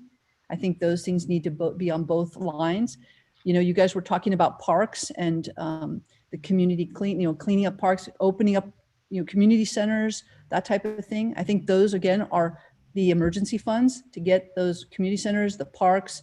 The city is run down. We need to do some things to get it safer for our community. So that could be part of the line that goes under our American Cares funds, the one-time funds. Anybody else have a suggestion for one-time funds and from the list and for the ongoing funds? Yeah, the after-school programs, I believe, was one of the things in the recovery, and those are one-time funds. So being able to be intentional about, making them after-school art programs, whether it's theater, as Commissioner McNair was mentioning before, or other types of, park art, activities, that would be important to include. One of the things that they said at the council meeting was they were going to fund the library programs. They were going to fund literacy. They were going to fund, they actually were using the one-time monies for that. Is there a way that we could go ahead and make a recommendation as part of ours that our community outreach, our youth outreach would include literacy and the libraries program? That way there's already monies that they're putting into that. We could actually just kind of slide in and be a part of that. Would you guys be okay with adding that? Because visual art is very critical, but also, our literary arts, our city's educational programs, that could be something that we add in to make sure that those are after school programs as well, or park programs. I agree with that. The literary arts, Santa Ana is a literary arts destination, and also we have pipelines developing in the school district that would fuel into the community pipelines as well, and the whole thing around literacy. Mm-hmm. So yeah, and even the school district board members are interested in the libraries as well. One point that we could add is, are we going to add the study, the $9,000 study, requesting $9,000 for it as a major point? Are we in agreement so we could put it down as a point? Yes. Yeah, I think it's a great idea. Okay, Yeah. let's put it down then. For the one-time fund. Here's another perhaps thing to consider is that for a long time, community members and electeds have been talking about joint use agreement, right, which would be opening up parks for the community, right, and especially in poor park areas of Santana. The challenge that I've understood is that there's liability costs involved, you know, that and security and such. So, you know, perhaps part of this, like, you know, the umbrella of the recovery, revive money could be being able to facilitate and be intentional about, hey, Santa Ana City Council, Santa Ana Unified School District, like work together and figure out how we can open up the parks, you know, during the summer and using this money to pay for the liability, security, and the programming would be important. Mm-hmm. To speak to that, that all falls under Parks and Recreational when it's a joint use agreement right now. So the biggest issues are within the Parks and Rec department, and even the schools can't often use their own facilities. Mm-hmm. I think partnering with Parks and Recreation, I am sitting down now as part of the people that are going to recommend for Parks and Recreation. I'm part of that. But I think we should be working together, you know, jointly, because we could use the parks for a lot of things that are, you know, on our side, and look at them as a partner and how we could come together and work with them and how we can make it happen. Tram, is it possible that we can do two separate columns, one for the ongoing funds and one for the one-time funds, that we could go ahead and I can see you're doing a great job like plugging this into the spreadsheet, but can we do two things? And also, can we start out with $1 million in the American CARES Act line, and then we can go ahead and start allocating those numbers down into the different line items. I can see you've plugged in the grants program at 100,000, which is great, and then our Arts Economic Prosperity Study. But I'd like to see those youth programs plugged into the CARES Act, the CARES money, the American CARES, and also into the ongoing. So under that $100,000 grant, one of those lines below that would be the student programs, educational outreach, and after-school programs. Were you correct? My council person has been correcting me, saying it's not CARES funds. Actually, it's American funds. It's what's it called? Yeah, ARPA. Yeah, ARPA. Yeah, American CARES, and she American Recovery. Yeah. As another item that we could add, American Rescue Plan. Oh, rescue plan. And they call it Revive Santa Ana. I would recommend that we have a huge amount of people from the state of Guanajuato, and the man, when he was on the commission, was very helpful. And I think we should do a program that's the Sister City program that initiates with Guanajuato and can lead in with other sister cities, because that'll bring us the outside world to our city. And that opens up the eyes of a lot of people that don't see that. And I would recommend that we could plug in and we could ask for $50,000 to initiate and fund that relationship. It makes our city bigger than what it is. Yeah, I agree with that, Chairman. I just, Mike, what we have like the need to, to get on, right, we have 4 days, is around the Revive Santa Ana thing. Right. And so I think that one you just mentioned, that's like a long-term kind of thing that, that wouldn't be funded by this Revive Santa Ana. So, and I mean, on the personal, like, I've been talking to people that would like to see the city of Mexico City and all the awesome artwork going on there, and so we can all make a case, and including Vietnam and other places for sister cities. But I think that's a longer conversation. But in particular, what falls under the umbrella is the homelessness, is the youth, and we can tie it into the arts for the money that we want. I agree with Commissioner Harris in aligning some of our initiatives where the funding is going already. I too have had occasion to to connect to Artists United Against or to Ending Homelessness. And we do have artists in our own city of Santa Ana who are part of that. So Right. why not a chapter here and the seed money to get something going and tie to those initiatives and direct funding there? Right. I'd like to see 100,000 go to the homelessness line in the American Rescue Plan because they're already allocating 38 million to that line. And I think the arts need to be a player in the recovery in that area. And so I would like to see us at least ask for 100,000 so our artists, our community, our educators can be involved in that recovery for homelessness as part of this plan. And I also want to say that below that, I'd like to see the educational outreach, community involvement, the things we were discussing with Indigo, with Deborah, with the other members listed below that. And I'd like to see at least 100,000 going into those programs at a minimum for us to do outreach and equity and again, connect with our community and let them know what's happening, make them players and stakeholders. So that's one of the things they talked about in the meeting was creating something where artists would be involved in creating either advertising marketing pieces that direct people on where to get information.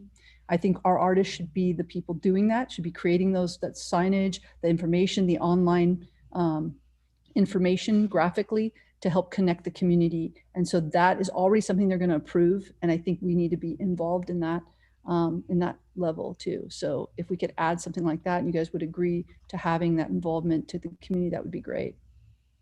I'd like to make an adjustment on the general budget for a grant program. It's at 100,000. It should be more than that because that's going to be broken down into our grants program.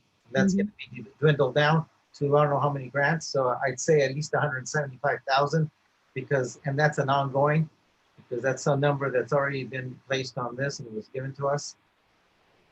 What if that were two?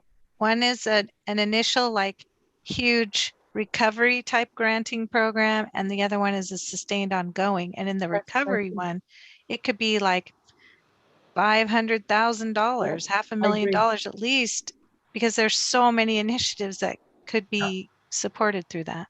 That's perfect, Robin. I think it's a good strategy, Robin. Yeah, let's put it that way because then we're breaking down that 1 million and we have to make sense of that 1 million. Yes, I agree. And I think that's what we were thinking of when we proposed that. That is what we were going for, is to try and create a large chunk of that to go to the grants and get us restarted and revive the city. So just to Tram, who's speaking? Jose, sorry, just real quick. Tram, could we also move the youth programming to underneath it should be in both, right? But yes, in both. I think I didn't see it on the top. Yeah. Yeah, and put 100,000 in. Fund that.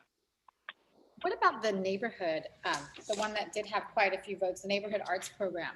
Are we considering the after school program to be the neighborhood arts program? I think a neighborhood arts program should be separate from the youth programming, if only because we've got so much of our population not in schools right now, and we don't want to create another barrier to access. Were we going to take care of that via the grant program, or should we take it up youth arts program? Well, we're taking care of youth arts program by the American Rescue Plan and and general budgeting on a continuous basis at 100,000. And then of course we're still going to be using probably some of our grant money for youth. I'm pretty sure we will have programs that will go in that direction within our grant program. Okay. So you want to add it under the line under after school programs, arts education, and then neighborhood educational outreach, or what do you guys want to title that for the ongoing funds? Neighborhood arts? I actually think the neighborhood arts program should go under the rescue plan funding. And it should be sort of a, let's all connect to our community again kind of message, right? One of the goals was a mobile, like a bookmobile, and maybe there's some kind of mobile art, and maybe it's not a vehicle, but for instance, I know Breath of Fire, I think is on this call or on this, watching this meeting today, and I'd love for them to share in the comments later. They did an amazing family program where they had theater, And then we did arts making afterward with all recycled materials. And it was very inexpensive, and families had such an amazing time. And I think those are the kinds of experiences we want to bring and we want to spread across the city to remind them of how important the arts are to our recovery. Right. I think that's a great idea. And then you have both lines. You have that grants program, and then now you have the neighborhood arts kind of spelled out separately to give them a little bit more of a bump, each neighborhood, to help, with the recovery. I think that looks really good. Also, we talked about our infrastructure, like our murals and our, in our downtown and our public spaces. Do we want to put a line in there under the rescue plans? They're already allocating for our parks. Do we want to go ahead and incorporate something in that for the Recovery Act, for the rescue plan? Mural restoration. Yeah, mural restoration, fresh paint, cleanup. Artists can be involved in basically a facelift for the city, getting things more beautified, more safe. They're going to put money into this, and it's already something that's on their agenda to do that. And I think that we should be a part of that as visual artists, as people that are down there. We should be involved in creating that, making that happen. Yeah, can't it just be part of the neighborhood arts program? I mean, the neighborhood, wherever the mural's at, that's that neighborhood. Yeah, but I don't think we're going to separate it out. I think we should look at the city as a whole and start to think about the overall, reviving of the city, all the neighborhoods, all the downtowns, all the. I agree. I agree. But I just think artists should be a part of that part. That. I agree. It just, I guess it's the, do we want to get a final distribution of the $1 million? 5, 6, 7. We're at 700,000, 709,000 bucks. Out of the $1 million, do we want to define exactly the use of that $1 million at this moment? Yeah. Okay. Well, let's go out and put $100,000 on mural restoration. Well, I wouldn't put 100,000. We don't need that much, but I think that's the neighborhood arts program. It will be reaching out to not just youth, but also adults and families and seniors. I think we need to allocate more because to really show that we're equitably distributing such resources. So, I mean, for the sake of for the 2 minutes we have left on a half-hour situation here, how much you want to put in it? For the neighborhood programs? For the mural restoration program, neighborhood arts program. I think, well, for murals, I would do at least probably just $20,000, $30,000 to get some of those murals down, that we need, that are critical right now to bring them back. But there's also our public spaces, our parks, and areas that they're trying to reopen that could be a part of that. So it could just be restoration, including murals and our public spaces, that we do, and we add a number there. But the neighborhood programs, I think, you guys, we need to at least put at least $200,000 into that line, because by the time you get things going, that's what it's going to cost. And then you're not gonna be able to charge people for, the materials and things that are going to be a part of that. So I would at least put that in there. Actually, I think we want to keep youth programming at 100 and then the neighborhood arts program at 200. Okay. I mean, it might change a little bit, but at least it's kind of I know it's not giving the exact number. What they give it, we'll adjust it, but at least it's given a presentation. But I mean, if we're trying to communicate that we're promoting equity across the city, I think we need to make sure that we're not, we're showing through the numbers. Right. So that leaves 1,000 for mural restoration, or thereabouts. Or is it 10,000? We're at. Robin, make the numbers. Adam.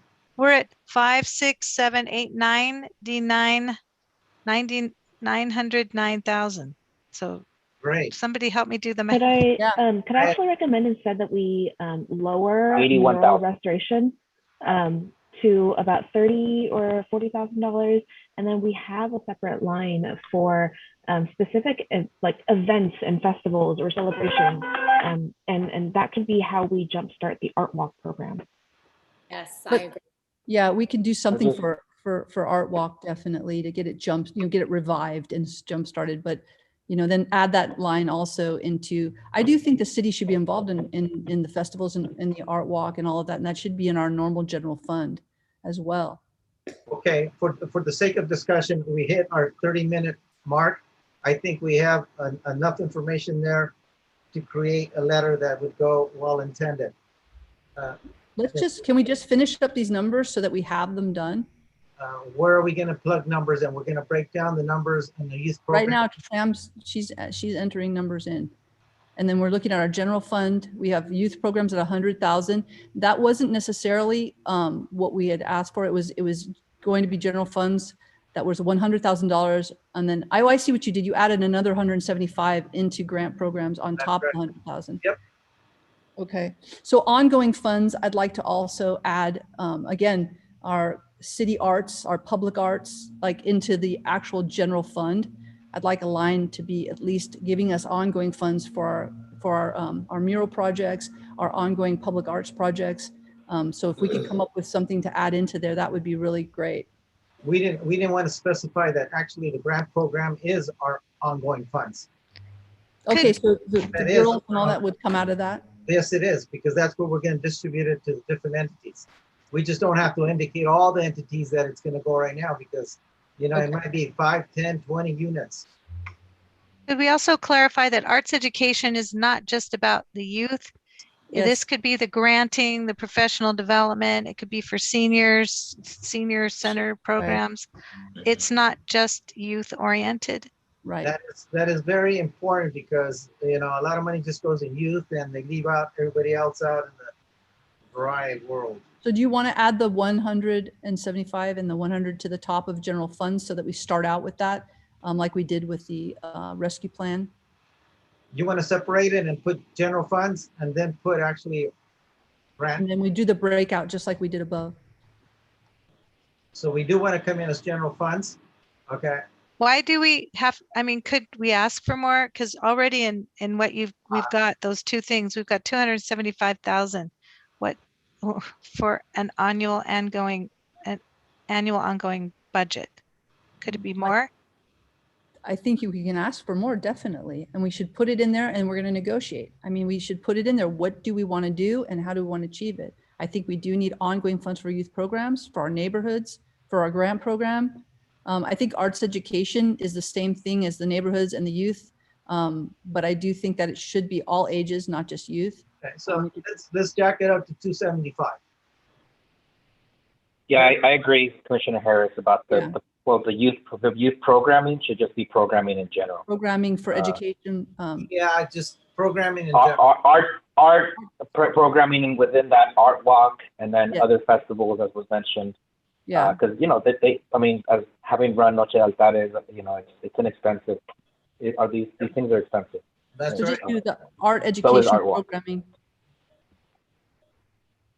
instead of youth. Yeah. I agree with that, just as Commissioner Hernandez. Programming and education programming. Those are two separate things, right? So get rid of, so then the neighborhood arts programs would fall under art education programming. So we can get rid of the neighborhood arts thing because it's going to be under that and you guys will know that. And then separately, we should make below that, we should have the 2% for art that we've already requested. And if you guys want to, you know. Well, that's the 2% for art is basically a way on how the money is going to come in and how it's going to funnel into the grant program and arts education program. So we should put that in the intro? That's in the letter when it's done. Yeah.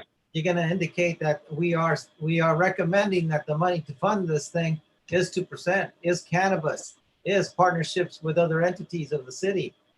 I think that becomes the call to action that happens. That's right. That's right. That's right. Then we give the only thing I would detailed goals, and then we say, here's how you can accomplish this. Exactly. There we go. Yeah. So one thing I would add is that just the mural restoration, to me, it looks like a lot. I feel like we could chop that in half to like 40,000 and then add another 50 to the youth program.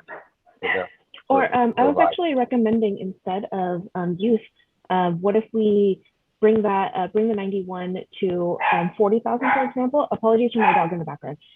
40,000, for example, and that leaves 51,000 for events, cultural events, and art walk can be included in part of that. So art walk can be included. Okay. Yeah, that sounds like a good idea because I think we're leaving that out. And that art walks are impactful to our community for sure. Agreed, yeah.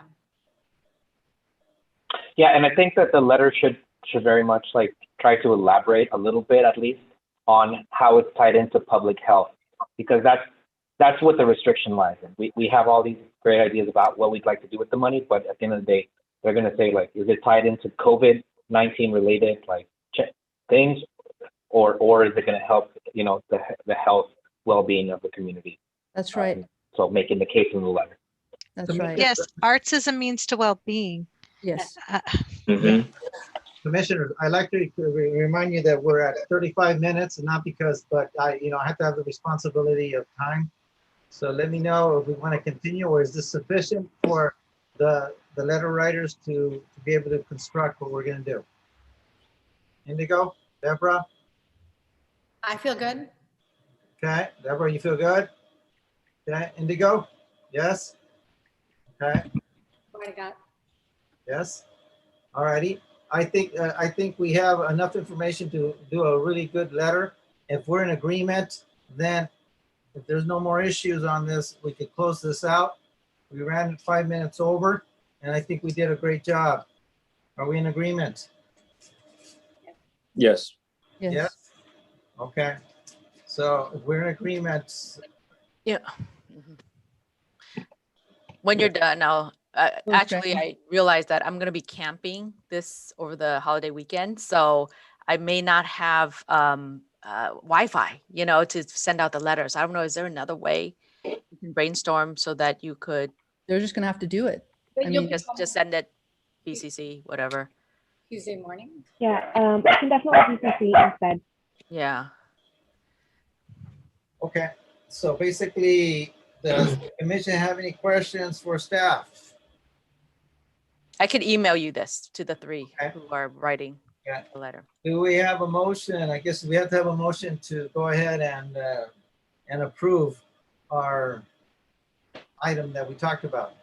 Am I correct? This Graham? is not an action item, so a motion is not necessary. Fantastic. Great. Okay. So we're done with that. We go to staff member comments. I have no comments. No comments. We go to commission member comments. I have a comment. Okay. Just I'm gonna make it brief because I know everybody wants to go on with their evening. Just wanted to mention that June 5th, Saturday, June 5th, we're doing a final collection date for a backpack drive that we're putting together that we're calling Tools for Schools. Tools for Schools.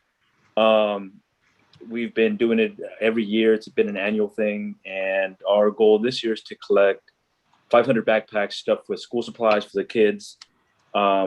We're almost meeting our goal. We're trying to raise $10,000 to meet those to meet that demand. And but we still need your help. If you could help me help us share this, you can look it up on Instagram or Facebook. Tools for Schools. That's plural. Tools, the number 4 schools. And there's a GoFundMe link there. There's an Amazon Wish link there also.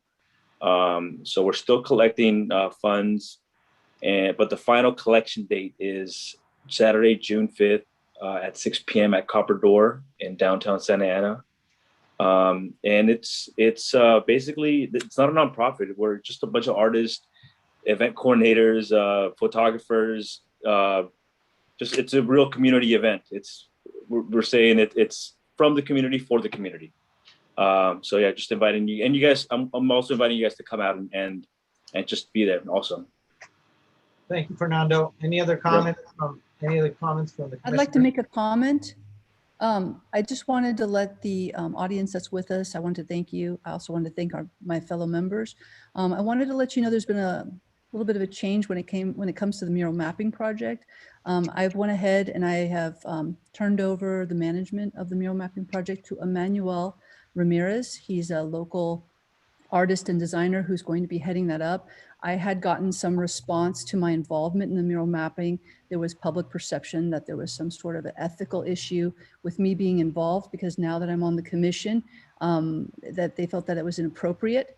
Although I'm very passionate about the murals in the city and I wanted to serve, I decided that it would be better for the commission if I resigned and turned that over to somebody else. So I have done that. There will be still access for artists to go ahead and involve themselves in the mural mapping. And I will also be passing along all the information that I've gained. So there is no money transaction. And I have done this as a volunteer. I want to let you know I have the community's interest at heart and I'm here to serve you. And I will not in any way do something that would jeopardize our public perception for our commission members. We are all here to do the best for you. So I just want you to know that. And thank you so much. Thank you. Any other comments? Yes. Oh, go ahead, Commissioner Russell. Go ahead. No. Go ahead. Okay. I'll take advantage of this time when my dogs are not barking their heads off. First of all, I'd like to say I know that this is going to be a living document. This is our first request for funding, and I know that we've got several other years on this commission together. The budget discussion is going to come up every year, and we're going to continue to amend. We're going to continue to demand for the budget that our city deserves within arts and culture, just to make sure that we can make this a sustainable thing, something with longevity. And I appreciate how collaborative this effort was. I appreciate how much we got done in a short amount of time. And I want to say specifically also, I appreciate so much the staff who are here from the city who kept up with our constant comments and requests, and also putting this together and making sure that we were positioned well to make a comment before the final budget actual city council meeting this coming Tuesday.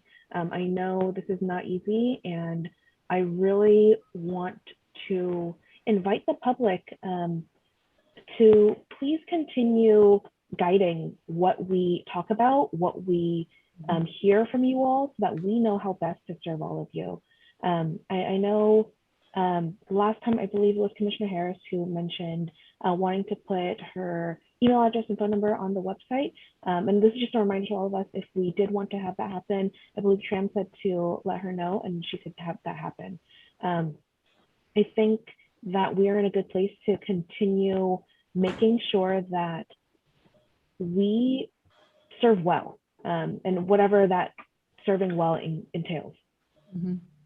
Thank you, Indigo. Any other comments? Yes, two items. One, thank you also staff for all your help keeping us aware of all that's going on. I thought of myself as very aware, but I had, Tram sends us emails very often about things. And I just want to say I'm really excited. I'm going to go check out the Coyote installation in progress this weekend. And so thank you for just keeping us constantly aware. Yeah, I'm very excited. And also for the artists who are here listening in, please, I hope you use the public comment space, not just to encourage us to take actions, but also to share what you're doing. Again, we can do our best to keep aware of things, but we work full time, we have families. And so I want to hear what you're doing. I want to hear the performances that are coming. I want to hear the projects that are in progress, so that we can make those decisions based on what the works you're already engaged in. And it sounds like someone has a hand and maybe want to say something. There's no comment access or like chat access. So I couldn't offer any chats or comments. I wasn't sure because I didn't ask. So just FYI. Thank you. Any other comments from the commissioners? Seeing that there's no other comments, then basically our meeting is adjourned as of this moment. Actually, Chair Gutierrez, if I could interrupt just a little bit. I think at the beginning of the meeting, we did mention that if the members who are coming in could figure out their mic situation, we would be able to take those public comments later. If the people who would like to speak, so the representative from Breath of Fire and also Marina Aguilera, if they have public comments, I would be amenable to hearing their comments. I'm sure it won't take that long anyway. Oh, okay. I know, agreement. Yeah. We did say Marina could come in if she's still there. Marina, you still there? I don't think she has audio. Okay. Do we have anybody else that she was the only one because she introduced herself and. Correct. Okay, so that being, then our meeting is adjourned as of this moment. Thank you for being here. And I think we accomplished a pretty decent amount of information that we're going to submit. Thank you. Good night. Good night, everybody. Have a good trip, Sam.